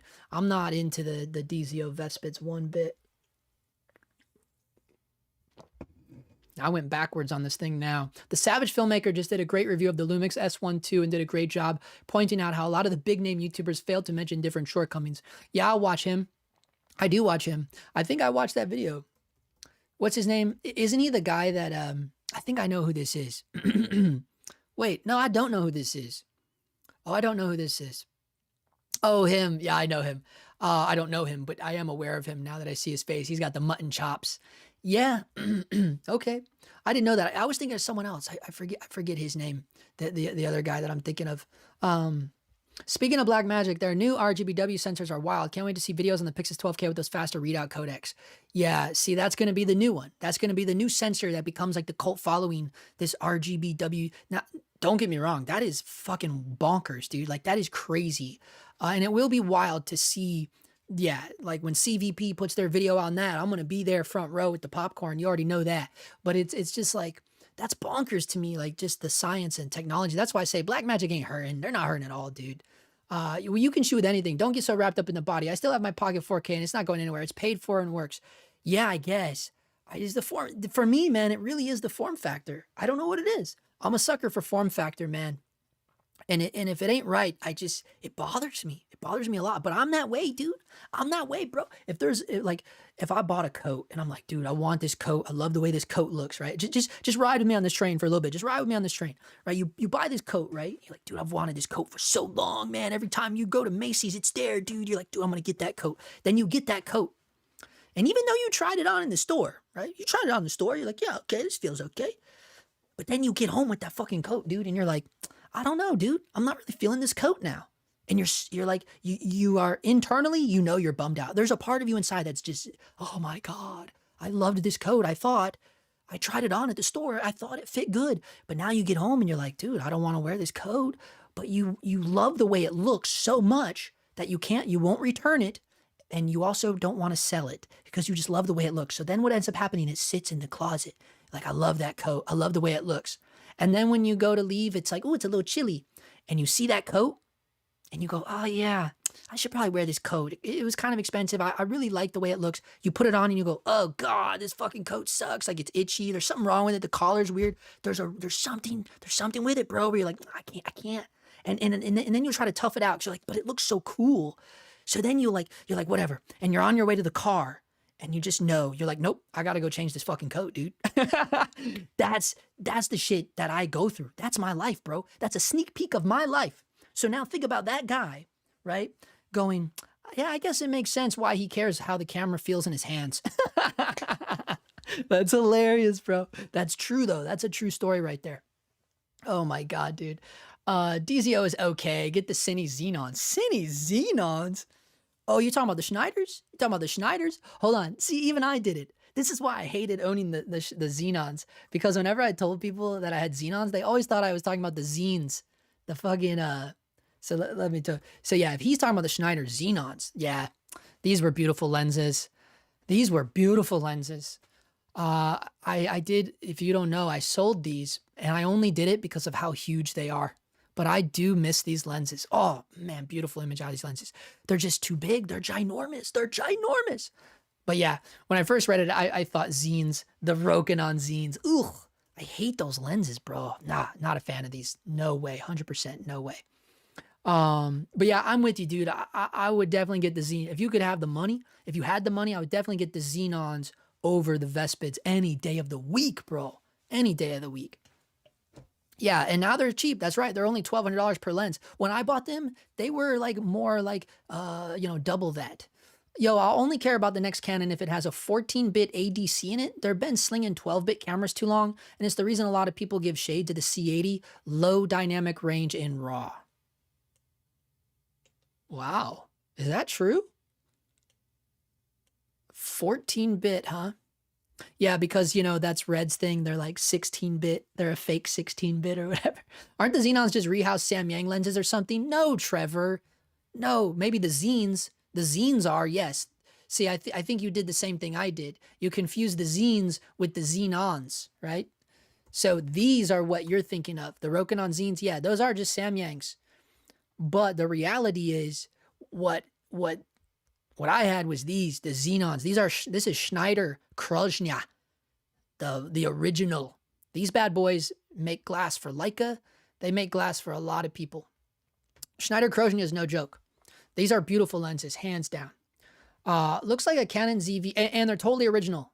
These are totally original. These are not rehoused anything. It looks like a Canon ZV-E1 competitor and not an FX3 contender. Yeah, I was thinking that too. But then someone else was saying that that they already did that. They already have a vlog camera. They just put out a Canon, what is it, like the V50 or something weird it's called? Yeah, this weird little thing. Did you guys even see this? Nah, I didn't even know about this. And I think it's because it's targeted towards like vloggers and shit, for content creators and vloggers, literally, right? It's a 24.2 megapixel APS-C CMOS sensor, Ultra HD 4K 60p cropped, 4K 36K oversampled Digic X image processor. Yeah, I mean, so like, I don't know if that's true because they just put this thing out. Like they just put this thing out, right? So this feels a little bit more substantial to me just because of like this fucking red tally light and like this red button, you know, like the big red record button, and like just the way it looks, like we can see a quarter 20 there. There's something shiny here. Like notice that's the reflection of the light above, but that's a shiny dial there. I don't know what that is. You know what I'm saying? So I think it's gonna be a little bit more than like a content creator camera. I have DZOs and a Xenon. Oh, he's got DZOs and Xenons. I would still prefer this. I bet you shoot on the Xenons more, not Xenon Zenes. Yeah, exactly. They're way late to the party. 100% way late to the party, bro. I agree with you. They're way late to the party. That's why I said this ain't it no more, dude. This ain't it no more. Way late to the party, to the point where like, it's just like, it's, yeah. But at the same time, it's like, what else are they going to do? Like, look, all Sony is doing, like after the FX3, they made the FX30. Now the FX2. It's like they're clearly devoted to this new camera shape, right? So what else can Canon do? They had to do something, you know. It's just like think about the Leicas, you know, the Leica rangefinder, you know, when the SLRs started coming out. It's like, well, now we got to make, that's literally when Leica R was born. The Leica R lenses went on the Leica R SLR camera. They had to adapt to the times. Everybody was doing SLR. Everyone wanted SLR. Nobody wanted to use rangefinder cameras, you know? So that's kind of the same kind of situation. Sony has dominated the market with these weird new like cameras in the terms of how they're like, how they are, right? Like, and I mean like this FX3 kind of build where it's like half a brick. Basically, it's like a half a brick camera. It's a half brick camera. That's what we'll call it. We'll call it a half brick camera with a little grip on it. That's what the FX3, FX2, FX30, all those cameras, that's what they are, half brick. And so they have to adapt. They're like, well, fuck, what else are we going to do? There's only so much you can do with these fucking cameras. You know what I mean? Like, we make a half brick camera. We make one that still looks like a fucking photo camera. We do the box camera, or you got to jump up and then you go the cinema line. But at that point, it's like, oh, this is no longer entry level. And then it's like, well, what the fuck else are you going to do? What else are you going to do? You have to do this. This is what they have to do, right? This is the way. You know, this is what I mean. Like, Sony really paved the way here. You know, we are literally witnessing it happen. You know what I'm saying? That's the crazy shit about it too. Can't wait for Magic Lantern to start busting stuff out for the Canon mirrorless cameras. The fact you can get 14-bit RAW out of older Canon DSLRs is wild.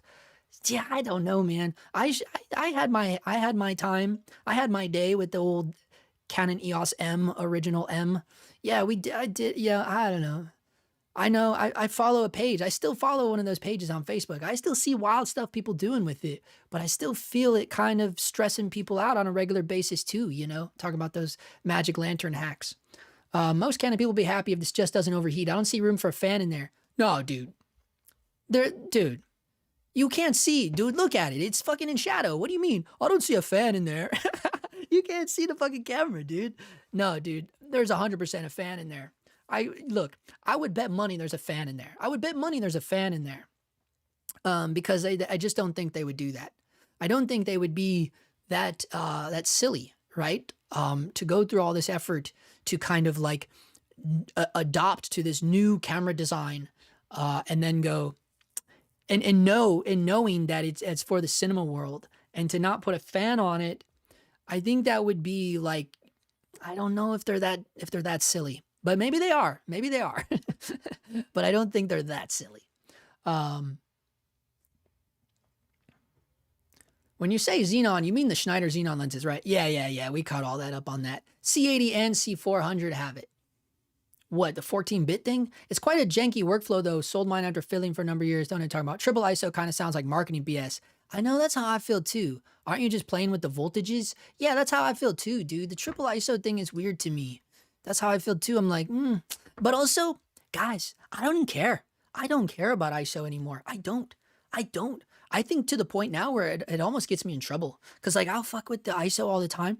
And see, I think that's the downside of working with the stupid Cine EI. Cine EI poisoned me, dude. Because someone asked me, we were shooting, oh yeah, we were shooting something. We were shooting a music video. And I was messing with, because, you know, if you guys don't know, the Cine EI, you change the ISO, but it's not actually doing anything. It's not like affecting the actual image. It's just affecting the way that you are monitoring the image, right? That's all it's doing, right? So my brain is like into that world now. So now when I jump on another camera that doesn't have Cine EI, I'm just cranking it all over the place and not like fully comprehending, like, no, dude, you are adjusting the gain. Like, you know, because I got so used to using Cine EI because it's just like a weird monitoring tool. It's like, it kind of fucked up the way how I operate. I don't know how we got down that rabbit hole. Oh yeah, talking about triple ISO. Yeah. So I feel like something like that, I don't know. It's just, I'm also at the point now too, like when I get like a little shitty camera in my hands, like even like the A7C II, like right now it's like, it's cranked up ISO. Like I just crank the ISO on these cameras. Like I do not care anymore. I'm like, let's just see how far it can go, dude. And even that's not that bad. ISO 1000, that's not bad. Like sometimes if I get on like sometimes I've cranked these little Sony cameras. I'm talking about the ones that don't have Cine EI and all that, like they're non-cinema cameras. Sometimes I'll crank them up to like almost as, like I'll go as high as they go and then I'll bring it back like 2 notches. Oh man. All right, okay. Yeah, triple base ISO would be sweet. Yeah, it would be sweet. It's already on the C80. I remember that was the big thing about the C80. I remember talking about that. Magic Lantern's website said they're working on the Canon R. That's insane, dude. What if the 15 plus stops is talking about the new way Canon is talking about? Oh, that's a good point. You think so, dude? So yeah, we were talking earlier about Canon wrote, it's a new way to see the world, right? Or something like that. I wish I could find the tweet. If someone finds it, man, drop the link or send me the link. And it's like, they're saying like, that's the new way to see the world. That's what Canon was using in their marketing shit. It's like, well, what is it going to be? You think that has something to do with the 15 plus stops of dynamic range? I don't think so. I think this is someone's fucking wish list, dude. I think someone's just like, what else do I want it to have? Should it poop out rainbows? Yeah, and also give it 15 plus stops at dynamic range. Sounds good to me. That's hilarious, dude. Yo, a Magic Lantern team doesn't want to get on Canon's bad side, so I think unofficially they have some understanding with Canon. They won't come after them legally for hacking their systems, which is so weird because they won't even allow anyone else to make a lens with their mount. But yet they let Magic Lantern just basically hack into their entire computer system. Makes no sense, bro. I think whoever's at Magic Lantern, they're on the inside, bro. That's a Canon thing. I bet you anything Magic Lantern links back to like Canon ownership or some bullshit. As long as the cameras are quite old, right? Wink, wink. Yo, the Alexa 35 has 17 stops. No, I know, but it's the Alexa 35, bro. Yes, exactly. It has an 18-bit linear file squeezed into a 13-bit log file. There's no way this camera has 15 real stops. Okay, good. I'm so glad you added that second sentence. Exactly. That's exactly how I feel about it too, Mr. Bricks. That's a fucking awesome name, by the way. Mr. Bricks. Yeah, dude. There's no way this camera has 15 stops. That's all but also, it definitely does not. It definitely does not. It's no argument. It just doesn't. None of these little cameras have that much dynamic range. They just don't. I'm sorry, they don't. They don't. That's honestly one of the things you're paying for. That's honestly one of the things you're paying for with the higher end cinema cameras. You're paying for the dynamic range. A lot of, in my opinion, just my opinion, I might be in the minority here, but that's just my opinion. For me, a lot of what you're paying for higher end cinema cameras is the dynamic range. This little camera being in the FX3 market, no, dude. No, they don't have that much dynamic range. They just don't. They can claim they do in any little warehouse test, but they don't actually have it, bro. Not in reality. I'm selling out of my Super 35 camera. I don't know how to get an FX6 C400 or Red Ranger Mastro. I might go for a Sigma FB. There's an OG. Hey, dude, look. I am still a huge fan of the image out of the Sigma FP. I am. I really like the image out of it. I just hate the rolling shutter of that camera. That's what killed it for me. It was the rolling shutter, dude. Everyone knows that. Yeah, I'm holding on to the C70 for a while. The C80, C400 is a letdown in dynamic range. The F55, I wouldn't get the F35. It's still going to be better than any new lower end cinema camera. I may pull the trigger on that with an R5 external RAW recorder. Oof. See, that's what I hate too. I hate the world of like external RAW recording. It trips me out, dude, with the cables and knowing like, yo, your footage is running through this cable and like, could the cable get yanked or something? Ugh. Like, look, if it's SDI, then yeah, that's great. But a lot of them don't have SDI for the RAW. So it's like, oof, I don't know, man. I just don't like that. It's more clunkiness. It's more shit that you got to deal with. That's why I say it gets slept on, man. I know what this sounds like. But again, I keep circling back around to this idea of the FX6, man. You talk about the ability to not shoot huge raw file sizes, but still have access to all of that raw metadata in Resolve. That's insane to me. I use it all the time. I use it all the time. It's the only way I use it. It's the only way I use it. I don't know how they're doing that magic, but being able to still change things like white balance, shadow, highlight roll off, literally ISO, you can change all of that by a numerical level in post with the little codecs that is inside the FX6 without it actually being raw.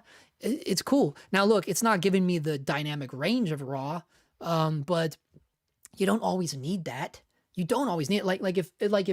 If 90, I don't even want to say 90% because that's too unrealistic. But let's say that like 60% of your work is inside in a studio setting, not even in a studio setting, just inside in general. If just 60% of your work, right? And be real with yourself. If 60% of your work is inside, you don't even need to worry about the dynamic range of raw. You just don't. In my opinion, you don't need to worry about that. You only need to worry about the dynamic range of raw or even using raw. You really don't even need to shoot raw inside, in my opinion, unless you're like doing some crazy VFX shit, right?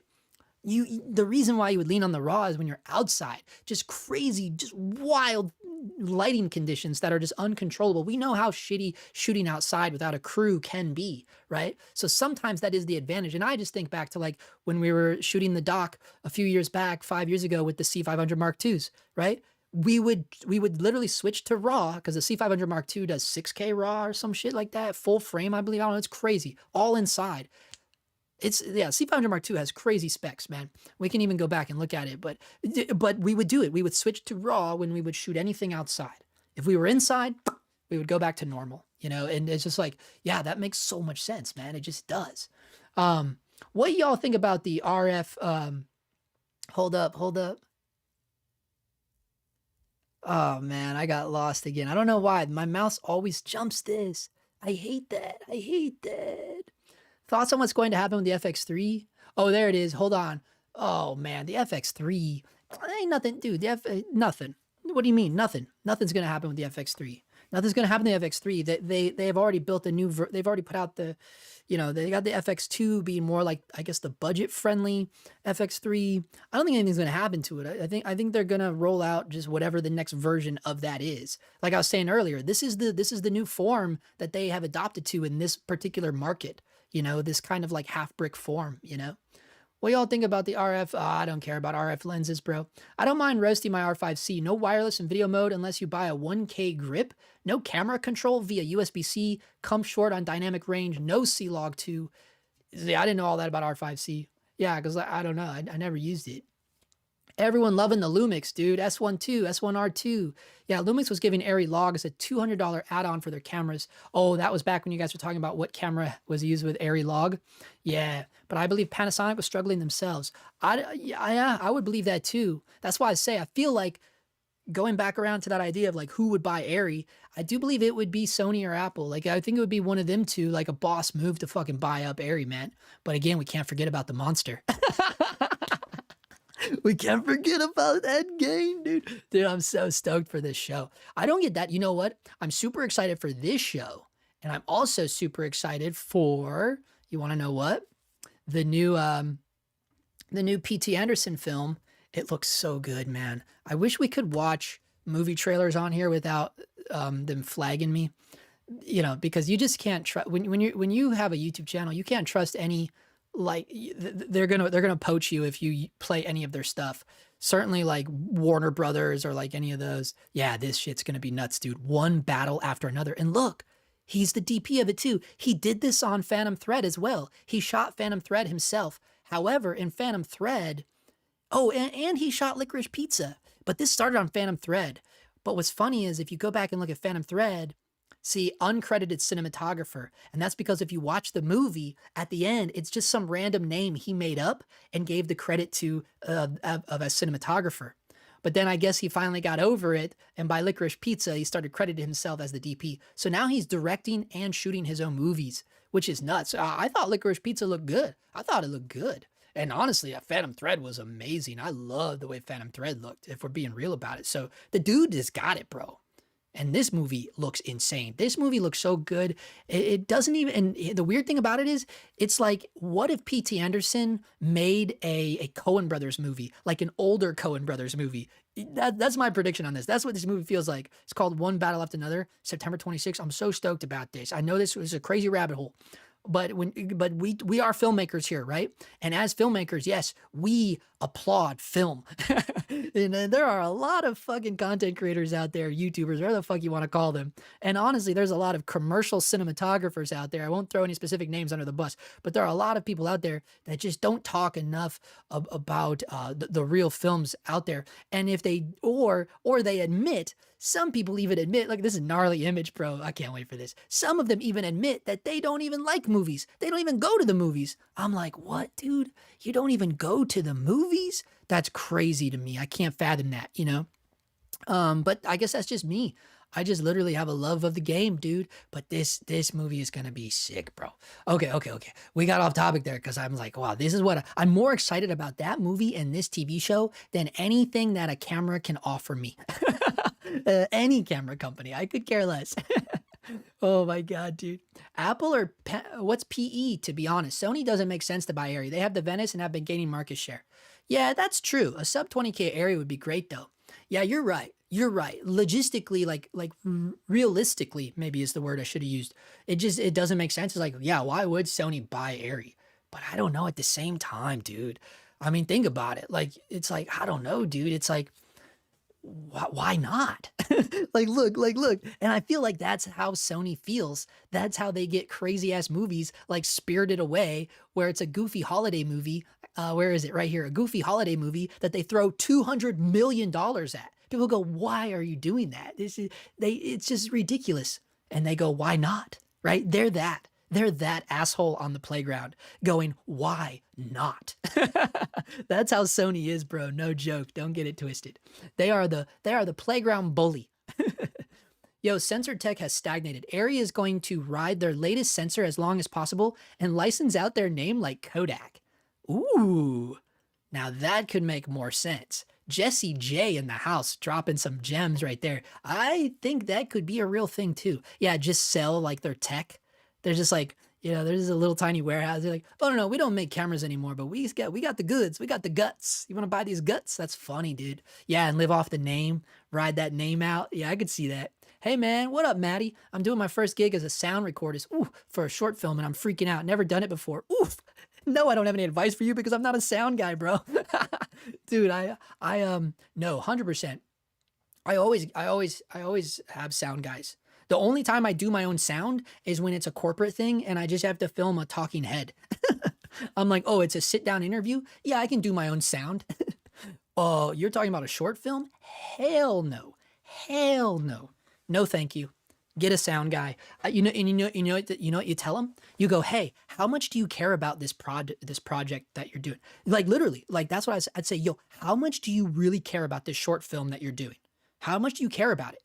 Because if you think your camera guy is also going to be your audio guy, you don't care about this project that much, bro. I'll be real with him, dude. That's just real talk, dude. That's just real talk. That's real talk. That, I mean, I don't know, that real talk for me. You know, that's the advice I have for you, dude. Hire a sound guy. Because, but look, maybe you are an aspiring sound guy. I applaud that.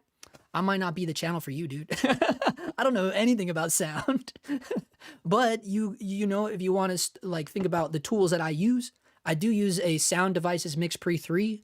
Okay. I don't believe it's like very entry level, but in my opinion, it's one of the best mixers for the price. This is what I use. I don't know if you can get your hands. I mean, look, fucking 900, dude, all the, oh no, wait, that is it. Yeah, that's the same one I have. That's literally the one I use it for these live streams. You can't judge the way it sounds for these live streams because OBS is the software I use to live stream, and it kind of like does a lot of weird stuff with audio and video and stuff, but I use it for all my videos. I use it for all my YouTube videos. Usually if I don't use this, then it's just coming directly out of the FX6. Although I don't really do a whole lot of YouTube videos on the FX6. I really just use the A7C II for YouTube.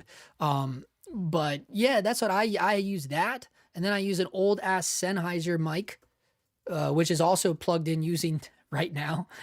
I think it's outdated at this point. Yeah, it's still out there. So yeah, it's the Sennheiser MKH4. So that's the tools I use. But dude, I don't know, man. I don't know anything about audio. I can't give you any tips. You know, I'll give you a tip. Practice holding the boom mic, right? Because anytime you move that boom mic, we're gonna hear it, and it's not good.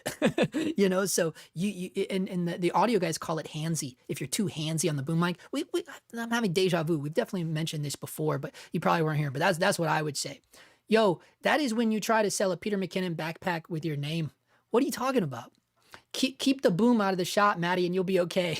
Yeah, that too. I don't know. Sometimes it's funny though. Yo, damn, I went to audio production school, not film, so I know how to do posts, but not record. I'm cooked, LOL. Thanks, chat.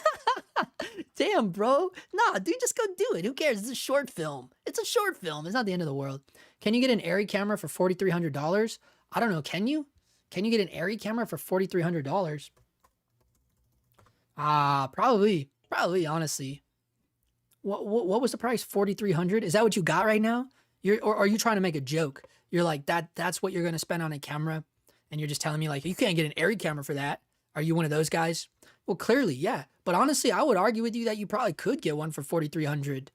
Maybe. I don't know. That's probably a little too cheap though. That's probably too cheap.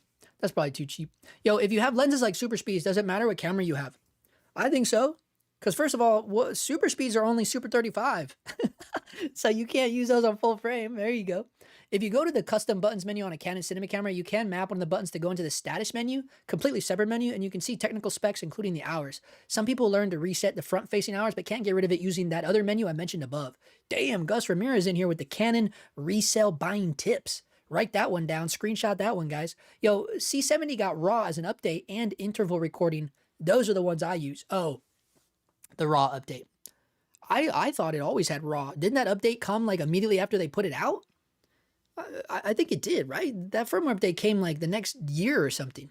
Yo, these C70s for sale are all relatively low hours. Even after 5 years, people just never used them in the hundreds of hours. At least the ones I'm seeing for sale in my local marketplace. You're way behind in the chat, but C70 got RAW capabilities 3 years ago, all that, and it can do it to SD cards. Yeah, that's what I was saying too. Yeah, it can do RAW. C70 is DGO, so not optimized for autofocus. That's why no more DGO.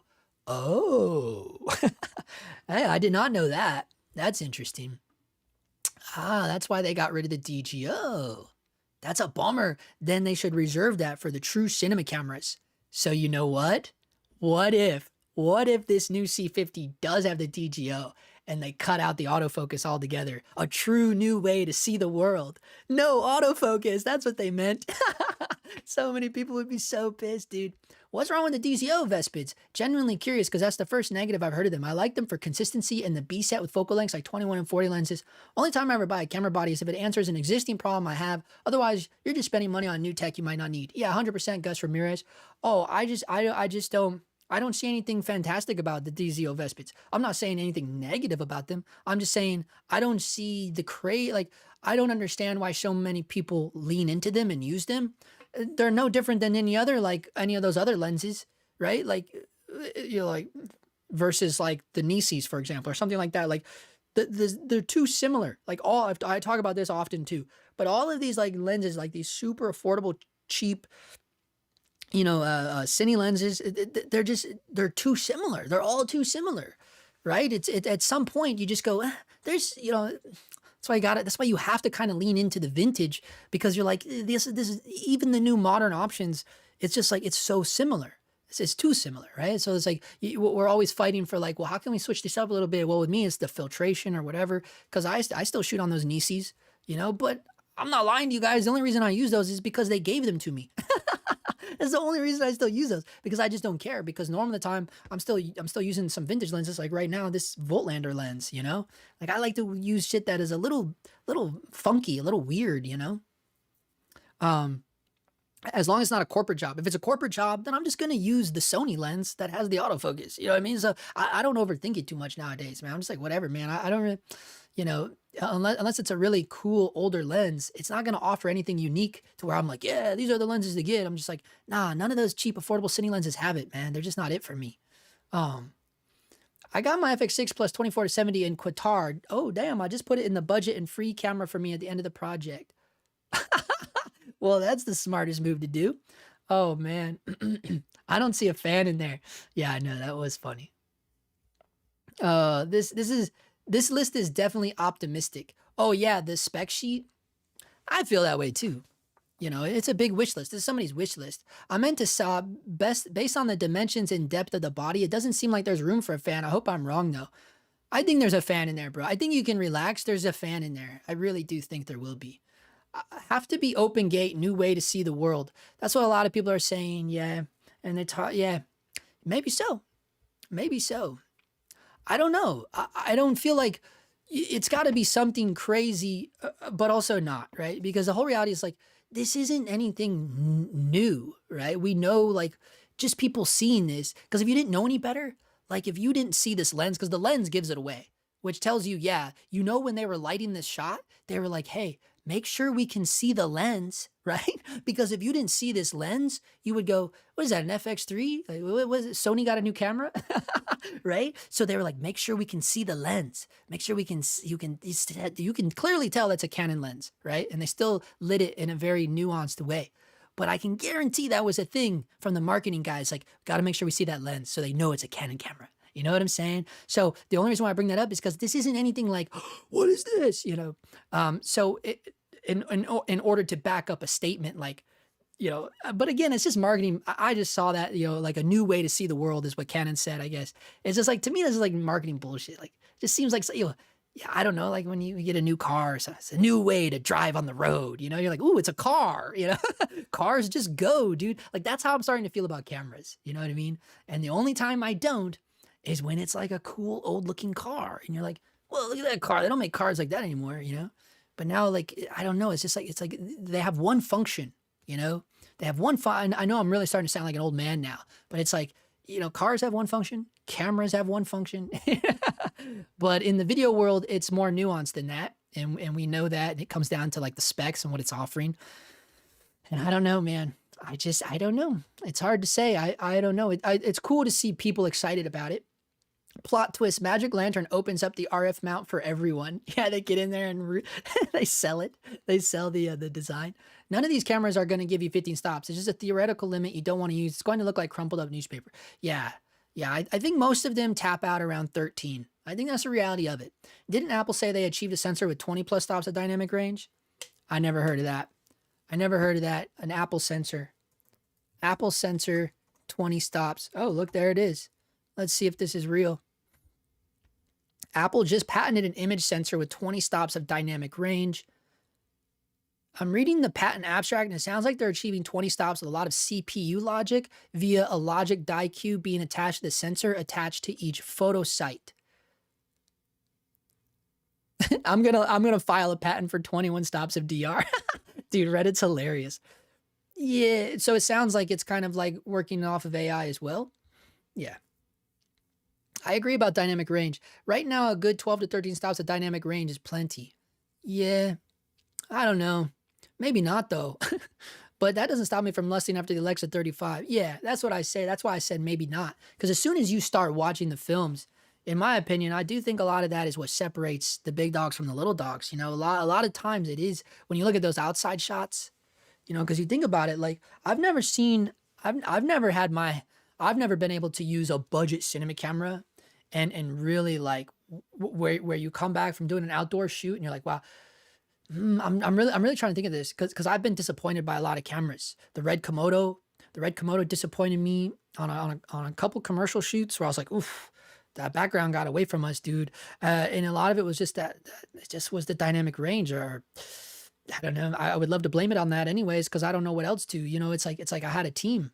You know, like when you're lighting stuff, and you're having a hard time balancing. You're doing that balance act where you're like, sometimes it just ain't got it, bro. And that kind of does come down to the dynamic range a little bit of like being able to the reality of it.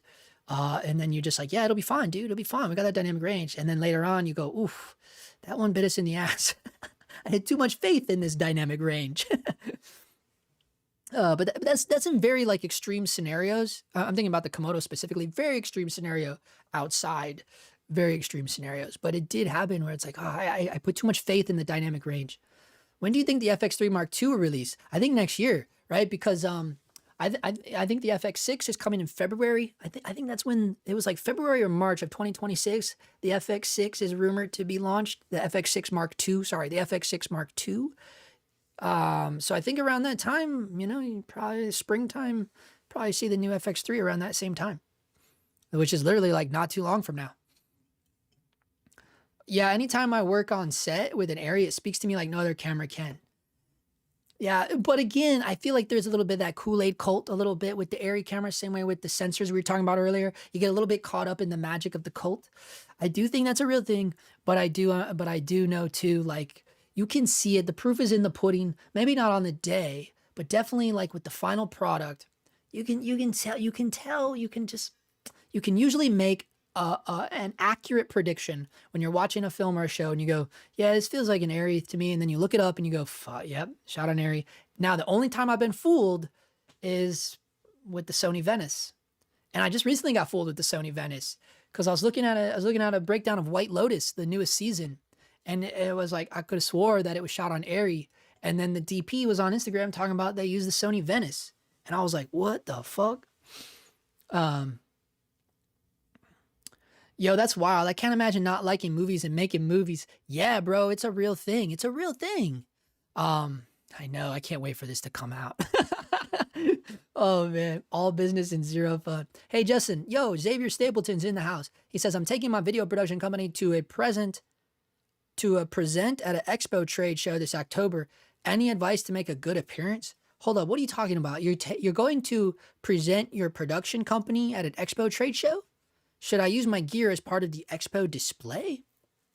Hold up, I'm confused. Xavier Stapleton, I need more ingredients here to understand what you're talking about. So you're talking about you're going to an expo trade show. Is it for production companies? Like, what is the expo trade show? Like, are you gonna like who's your neighbors at this trade show? Like, are you gonna be like are the other production companies gonna be next to you? Is that a thing? Baxter Bugatti, Panasonic was 4,300. Arri is better. I don't know who would want the C70 even at the sale price. Oops, Canon was 4,300. Maybe the C50 will be a better option. Yeah, I think I feel you there. Yeah, like I think that's a fair assessment. Like this is like the replacement for the C70. I think so too, 100%. Which maybe it's true. Maybe it's still only APS-C. Oh man, but that would throw OpenGate out the door. That would throw a lot of things out the door. Yo, I don't know how you did it, but you caught up on the chat. Thank God, dude. I think I accidentally jumped ahead. Multiple mirrorless hybrid cameras have tested 15 stops. Example S11. Are the tests just bullshit? 100%, dude. 100% the tests are bullshit. 100%. Look, here. I should take that back. Lord, I apologize. Okay, I don't mean like, okay, like, look, it's in a controlled test. Okay, it's in a controlled this was the whole argument about Red when the Komodo was coming out and all that. Like, if it's in a controlled environment, it's very easy to kind of get these desirable numbers with these new latest and greatest cameras. It is, if you're in a controlled environment. And have you seen the dynamic range test? Do you know what a dynamic range test looks like? Like, look, I'm not trying to be an asshole, but remember, dynamic range test looks like what? It's ridiculous looking. Like, it's this fucking chart thing, dude. Like, look at it. Like, this is what I'm saying. Like, this is what they're using to test dynamic range, okay? Think about that for a minute. Now think about, like, everything we've been talking about on the stream. When does dynamic range benefit you the most? When you're outside, dude. When you're outside in these uncontrollable lighting situations, various lighting conditions, your foreground is way darker than your background. Those are the times you need to lean on dynamic range or you are going to in post. And then yet these are the tests we get with these numbers. This is why I say, yes, to me, they are bullshit, right? To me, that's bullshit. That's why you wait until someone shows you a real dynamic range test and you go, oh, yeah, that makes sense. You know what I'm saying? Like, when you see it, when you see the results, you know, and that's why a lot of people do the cliche thing of putting someone in front of a window, you know, because then you kind of get that's like the most basic, easiest way. Like, explain it to me like I'm a 4-year-old. Boom, sit next to this window. It's fucking noonday sun out there. Turn all the lights off in here. Let's rock, you know? And it's like, oh, now I see what you're talking about. It's like instant, dude. It's instant, you know? And then you go, yeah, there's no way. you know, because it's not a fucking chart in the middle of a warehouse. You know what I'm saying? That's why to me, like, I feel like, yeah, it is a little bullshit. Yeah, exactly. We're talking about usable stops, 100% usable stops. These tests and these things they give you these numbers on, 15 plus stops or these little tiny cameras. No, yeah, those are not usable results. Those are the test results, the controlled test, this crazy shit right here. When you're getting down to 1-to-1 SNR, those mostly won't be recoverable. 100%. 100%. So if you don't know what he's talking about there, you can go to what is it? Yeah, Cine D. Yeah, perfect. It's right here. Cine D. Cine D does such a good job at this of showing you like the true dynamic range of the cameras and stuff. They're really good actually. And you can see it, you know, you can see it on the charts. But even then, when I still don't hold them as gospel either, because I'm like, they're still just doing charts too, though, even though they do it a little bit. I think, you know, it's like having a second doctor opinion, right? But still, it's like, no, I got to see this shit with my own eyes. You know, when you're talking about dynamic range, you know, usable dynamic range. Gotcha. But ARRI total stops is 17. So at SNR equals 2, it's probably like 15. I mean, they have it on here. Don't they have it on here? And honestly, I think ARRI still is the highest. The ARRI Alexa Mini LF, I believe. It's 100% on here. I'm almost positive. I don't know what's going on. I guess this website froze or something. OBS probably froze it. Here it goes. You would have to search like I can't do it this way, guys. ARRI Alexa Mini LF dynamic range. This will take you directly to it, right? And they show you, yeah, right here with the rolling shutter, right? They did this in 2021. So this is the Mini LF, right? So here you can see it. That's the reality. Oh, that's the old one, right? That's the old one. The old one had 14 stops visible, right? Is that right? All right, hold up. Let's just read this a minute. Let's just pause. Let's take a breather. Let's get a little drink here. Look how good the rolling shutter is. 7.2 milliseconds. Ooh, but you know, oh, that's the ARRI Alexa Classic. Look at the Alexa Mini LF. 7.4. Ooh, it's a little worse. I think the FX6 was like 6 milliseconds. Hold on, let's look that up real quick too. I think we can use it on the same one just because I'm curious now because I thought it was dynamic range of Sony FX6. We're almost done here. We got to wrap this up. Where's the Cine D? Ooh, do they have it? Yeah, right here. We got to wrap this up. Yeah, see, only 12 visible stops on the FX6, but the rolling shutter is boo. Oh, it's the same. Oh, so that's at 120. At 120 frames per second, it was 7.7. Oh, here it is. 25 frames per second, 8.7. Yeah, what was I thinking? I thought it was going to be better. But look, that's only 1 millisecond away from the ARRI, the Mini LF. That's why I say, man, that's why I say the FX6 is no slouch. But yeah, so see, it's only one extra stop. So it's only 14.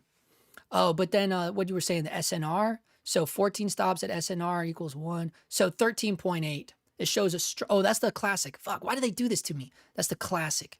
Where's the new one, man? See, I hate it when they do this. Here it is. Okay, 13 and a half stops, right? That's for the, no, we're still on the classic. Oh, why do they do this? Come on, man, split it up, bro. Where is it now? These are all classic. Looking at the pro for the ProRes. Wow, again for the classic. Oh, did they not test the above results for both the classic and the Mini LF? Oh, okay. But why didn't he highlight the Mini LF? See, this is just poor, like, my brain can't work with this. It's like, dude, I just want to find the answer. And, okay, here we are, we're down here. And we can move now. Now we move to the, but it wasn't the Mini LF. This is still similar to Alexa Classic. Okay, so it is. Okay, it's still, okay, so I should have just read it. I apologize. So yeah, it's 13 and a half stops. So it's only 13 and a half stops with the Alexa Mini LF. So yeah, not even 15, bro. 13 and a half. But honestly, too, with the dynamic range, there's something else going on. I don't know. Again, maybe I drank the fucking Kool-Aid, dude. Maybe I drank the Kool-Aid. Yo, honestly, I'd rather buy an Alexa Classic over any of the new mirrorless cams that have dropped in the last 5 years. I know, but these are such a pain in the ass. These Alexa Classics are huge, man. Like, even if you just go and look at the size of these things, right? Like the ARRI Alexa Classic. All right, I gotta wrap this up. I'm not gonna have a voice tomorrow. Let's see. ARRI Alexa Classic. they're so huge, man. I think my buddy John Schweiger had one for a minute. I think he's trying to sell it, or maybe he did sell it. They are fun to use though. They're just, woof. This is not a camera for like low budget indie filmmaker, one man band stuff. I've seen people do it. I saw a dude, this was a long time ago too. He came to my house. I sold him a lens. Or no, it wasn't a lens. What did I sell him? I sold him something, and he came to my house, and it had to have been a monitor or something. He was using it on an Alexa Classic, and I was like, what? He brought it with him. Like that's a bold move. Like you're buying something off Facebook Marketplace. He must have trusted me. He must have saw I was had the YouTube channel or something, because he showed up to my neighborhood with the Area Alexa Classic. I was like, whoa, he brought the whole, and he was like, yeah, I only have one lens for it. I'm like, what? And it was it was a Zeiss Super Speed. It was a Zeiss Super Speed 35 mil, like the real Zeiss Super Speed. I was like, damn, no wonder he only has one. And he goes, it's the only one I need. And he just rode off. I was like, that dude is boss mode, dude. Oh man. But I feel like most of the guys I talk to, they're like, no, dude, this is not like, plus two, like this isn't a very versatile camera unless all you're doing is like movies, and I don't know, like maybe a few commercials still want this. Like this is a thing that's going to be a pain in your ass for like a lot of the kind of shit that I do. You know, like I'm just thinking of corporate work. Corporate clients are gonna be like, what the hell is this dude doing? I mean, half of them won't even notice, right? They're not really gonna notice, but it's gonna slow me down, right? This thing's gonna slow me down, bro. But yeah, it's got that boss mode to it, you know? You'd be like the dude showing up at my house. Okay, it's like just above 15.1. Dude, I got slammed again, dude. It was in here somewhere. I don't really trust those CVP. Okay, this is Gus Ramirez. He says, I don't really trust those CVP tests. All these cameras have different ways of exposing them, especially when dealing with multiple base ISOs. Example, Canon, you want to overexpose up until before clipping. They're all like that though. Sony's like that too. They're all like that. You know, like, oh, you got to put your highlight exposure on and now just bump that to be like 3/4 over, you know, like it's like all of them have these little hacks to be like, yeah, they just need more light. I'm talking about Zyla 21 tests in the white paper Airy wrote on dynamic range. Oh, like the real ones. Especially when shooting raw, you can adjust the ISO to, okay, so what, but wait, Mr. Bricks, you don't trust a second opinion? Like you don't trust the second opinion of Cine D? I don't know. Like I think I prefer the test that Cine D do over anything that a camera provider gives me. Oh, that's just me. Because again, it's like a second opinion from a party that doesn't have any stake in the game. You know what I'm saying? Like Cine D, they're not making and selling these cameras. They don't need to sell these cameras to you, right? They're just having a fun, good old time doing all these tests. That's what I mean. Like I actually think their opinion is more realistic than the camera manufacturer's opinion in terms of like the tests that they're doing and the results that they're showing. You know what I'm saying? That's just my opinion though. I could be a minority in that, but I agree. The real world is different than Luma value, 100%. Especially when shooting raw, you can adjust the ISO to proper exposure, meaning you're bringing down all that noise and crushing them into the shadows. I rarely ever have to use any noise reduction. Yeah, 100%, dude. The dynamic range is the theoretical. It's not usable footage. It looks like a VHS tape. Yes, you can get an image, but it's not watchable footage, 100%. The Zyla 21 test contains 21 strips that are each a stop apart. Okay, dude, I don't care about that shit, dude. He said, yeah, I paid for a 15 by 15 foot booth. Oh yeah, Xavier's back. He said he paid for a 15 by 15 booth at an expo in my country as part of my marketing to get more corporate business attention. I will be the only production company there. Oh, dude, dude, I want to do something like that. Xavier Stapleton in the house in boss mode. That's genius, dude. Are you guys seeing this right now? So he's going to an expo booth in his country as a way to get corporate clients. He's the only production company there. So he's going to have a booth at this business expo. Dude, just fucking show up. Yeah, bring your camera. Bring like your sexiest A cam. Just put it on the tripod. Just put it on a tripod. It's just there for show. It's just there for show. Then you bring a big ass television and you just connect your computer to it and you play your reels and just have your reels on loop. All of them. Maybe you have, bring 3 different TVs, right? And on one TV, you put your theatrical reel. So like, you know, hopefully you have a reel that's just like movies and like, you know, more like cinematic shit. I know you don't like that phrase, but you know, like a theatrical reel. Your theatrical reel should be that, like short films, narrative stuff, maybe some commercials that don't really show the product, right? If it's a commercial that showed more of like just the people, that could be still used on theatrical reel. And then the other TV is playing your commercial reel. So there you have all your commercial stuff. And then you could even have a third TV, and there's no audio, right? It's not like you have the audio on all these. The third one could be like your corporate reel where you have like all your talking heads. Cause that's what I do. I have 3 different reels Actually, I think I have 4 different reels because then I have a music video reel too. So you would need a bunch of TVs if you know, but at least if you had at least one huge TV with just your reels on loop and you're just chilling there, just get you a little chair and sit there. There's your reels, there's your camera, and I don't know, maybe not sit. You know, you want to act like you're motivated. You don't want to act like a complete asshole. You're like vaping. Could you imagine you're sitting there vaping? You're like, yep, this is the shit I shot. You hand him a business card. No, you don't want to do that. But I think that would be a good idea, right? Just have your badass, sexy camera on show, and then you have your reels playing, and you're just there, and you're dressed kind of nice, and you're like, hey, yeah, you know, maybe if you have a banner with like your production name on it, and hopefully it has the word production in it, so they know instantly by looking at you, they go, yep, he's a production company. There's his video camera. There's all the stuff he shot. Wow, he's so good. Oh, I want to hire him to make my next TikTok reel. Boom, you're welcome, bro. Damn, man, this is why I got to be an agent. That's hilarious. Nah, that's more of like what a manager does. For real though, I would be a good manager for anyone in LA. For anything, I think I would just be a good. Well, no, I shouldn't say for anything, but I think I should look into that. I think I want to be a manager. But obviously I don't want to do it on my own. Like, I think I should do that. I think I should start going to like management firms and be like, oh, I think I can manage. Wouldn't that be so funny? I start managing fucking, maybe not camera. That'd be cool. You could manage camera guys. I think I'd be good at like managing like actors and shit though. But yeah, I mean, maybe camera guys. I think that was pretty solid advice, bro. What do you guys think? Is that a thing in the States where production companies go to state trade shows? Hell no, dude. That's why he said country.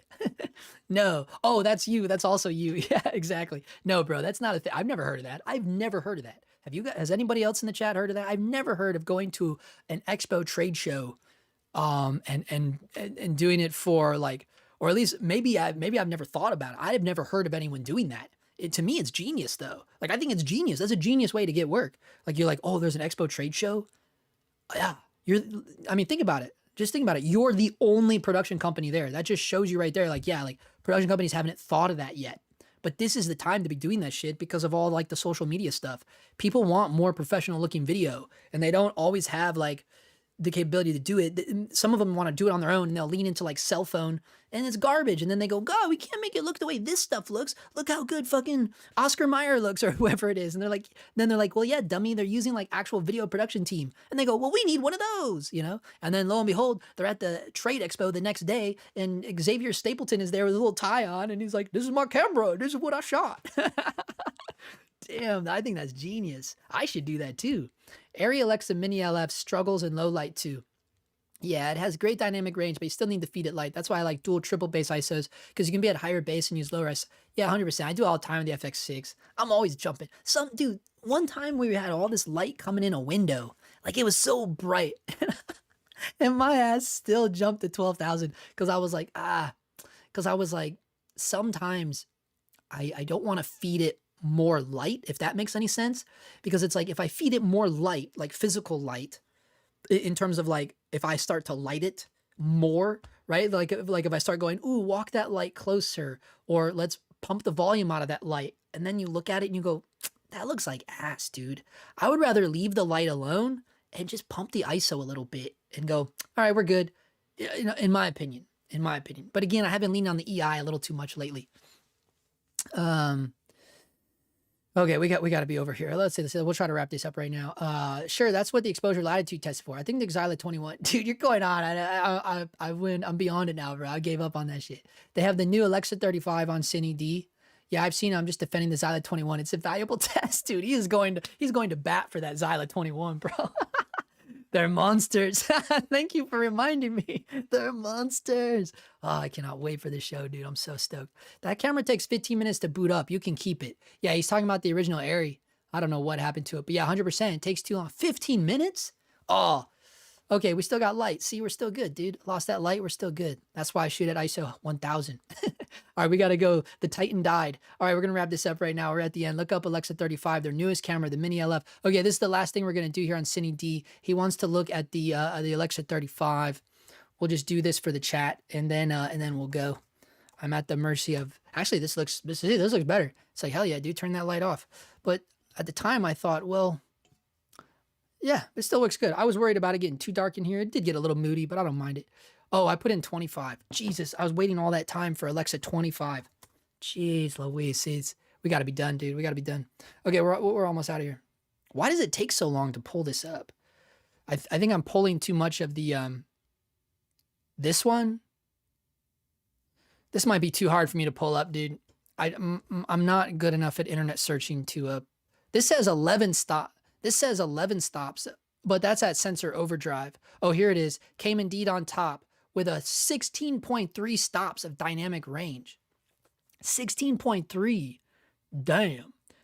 Yeah, I'm for sure getting 2 TVs, but I have no reels of my own. You have no reels? Oh, bro, you have no reels? You're going to an expo trade show. I don't know what you're going to do then. Do you have any footage you can play? You got to show your footage. You know what I mean? Like you gotta show your footage, dude. What else? Like that's your business. You got to show your footage. You got to. I'm your manager, bro. You got to. Trade shows are great for lead gen. Oh yeah, for generating leads. Yeah. Mr. Brick said I did them for marketing companies back when I was a drugged out salesperson selling advertising. Yeah, I did that. But real quick story, and then we'll go. There was a time in my life when I was an addict as well, and I did this thing for only a day. Only one day I did. There was so many jobs I did like this where I showed up for one day and never went back. And one of them was I had no idea what it was. The ad said something. And of course, it's a Craigslist ad, right? This is a long time ago. This might have been like 2012, I think. Maybe even 2011, 2012. So we're going back to like, I was hardcore. I was into everything, dude. And I was just like trying to get any kind of work I could, right? Plus living off of unemployment. So it had to be like under the table work or, just cash, I should say. Ooh, I shouldn't have threw myself under the bus like that. But, I think they did end up, we ended up going the taxes route though, because I decided I wanted to be legal and do everything legal. Anyways, so I show up. All the ad said was like, are you a hustler? Like, do you like to hustle? And like my brain was like, yeah, I hustle every day, And so like I show up, and I had to show up at like they're like here's the address. Show up at like 7 a.m. at this warehouse, and dude, I was still messed up. Like at 7 a.m. I 100% was still drunk and high. 100% at 7 a.m. I woke up drunk and high, and I'm like, oh no. I told them I would go try to do this hustling job. So I did. I showed up. Somehow I got there. Maybe had someone drive me or something, but I got there somehow. And it turned out they were door-to-door salesmen selling steaks, selling meat. And I was like, oh no, dude, I can't do this. Door-to-door selling steaks. It was the weirdest thing. And the fact that I was still like a little high and drunk, I'm just like, oh no. And I get in the back of because when I showed up, like I was cracking the whole place up. I don't remember. I don't even remember what we were talking about. I just remember seeing all of them laughing, and they're just like, what is this dude talking about? I just showed up ready, like was just cracking jokes on everybody. Plus I was like drunk and high, And then like, they're like, okay, let's go. And I still didn't know what we were doing. Next thing I know, they're throwing these freezers. Like this dude had like a Blazer or like an SUV, right? And he backs up the SUV and he pops the back open, and they're putting freezers in the back of their trucks and SUVs. And I'm like, what is the freezer for? And he opens it up and it's just full of meat, like steaks and shit. And I'm like, what are we doing? I couldn't do it. Like every house we went to, I just sat in the back of the SUV. I'm like, they're like, okay, this is a good one. And I'm like, I'm not going up there, dude. I just couldn't do it. I couldn't get myself to go to the door. I'm like, dude, I cannot do this job. It was just so weird to me. I mean, I think obviously the first one I went up to the door, and I think I was so full of anxiety that for the rest of the day I just sat in the truck, and he didn't care. I think they were used to it. Like I think they were used to it because the guy was like, it's cool, man. You can just hang out in the car. Either that or I was probably saying a bunch of dumb shit, and they're like, dude, don't let that guy out of the car anymore. Like if he wants to stay in, just let him stay in. I was probably hurting their steak sales. Okay, dude, that's it, bro. We got to go. We're going to wrap this up. Thank you all for stopping in. We did some crazy rabbit holes. Look, if you're into it, you're into it. Buy what you want, shoot what you want. I don't care what you do.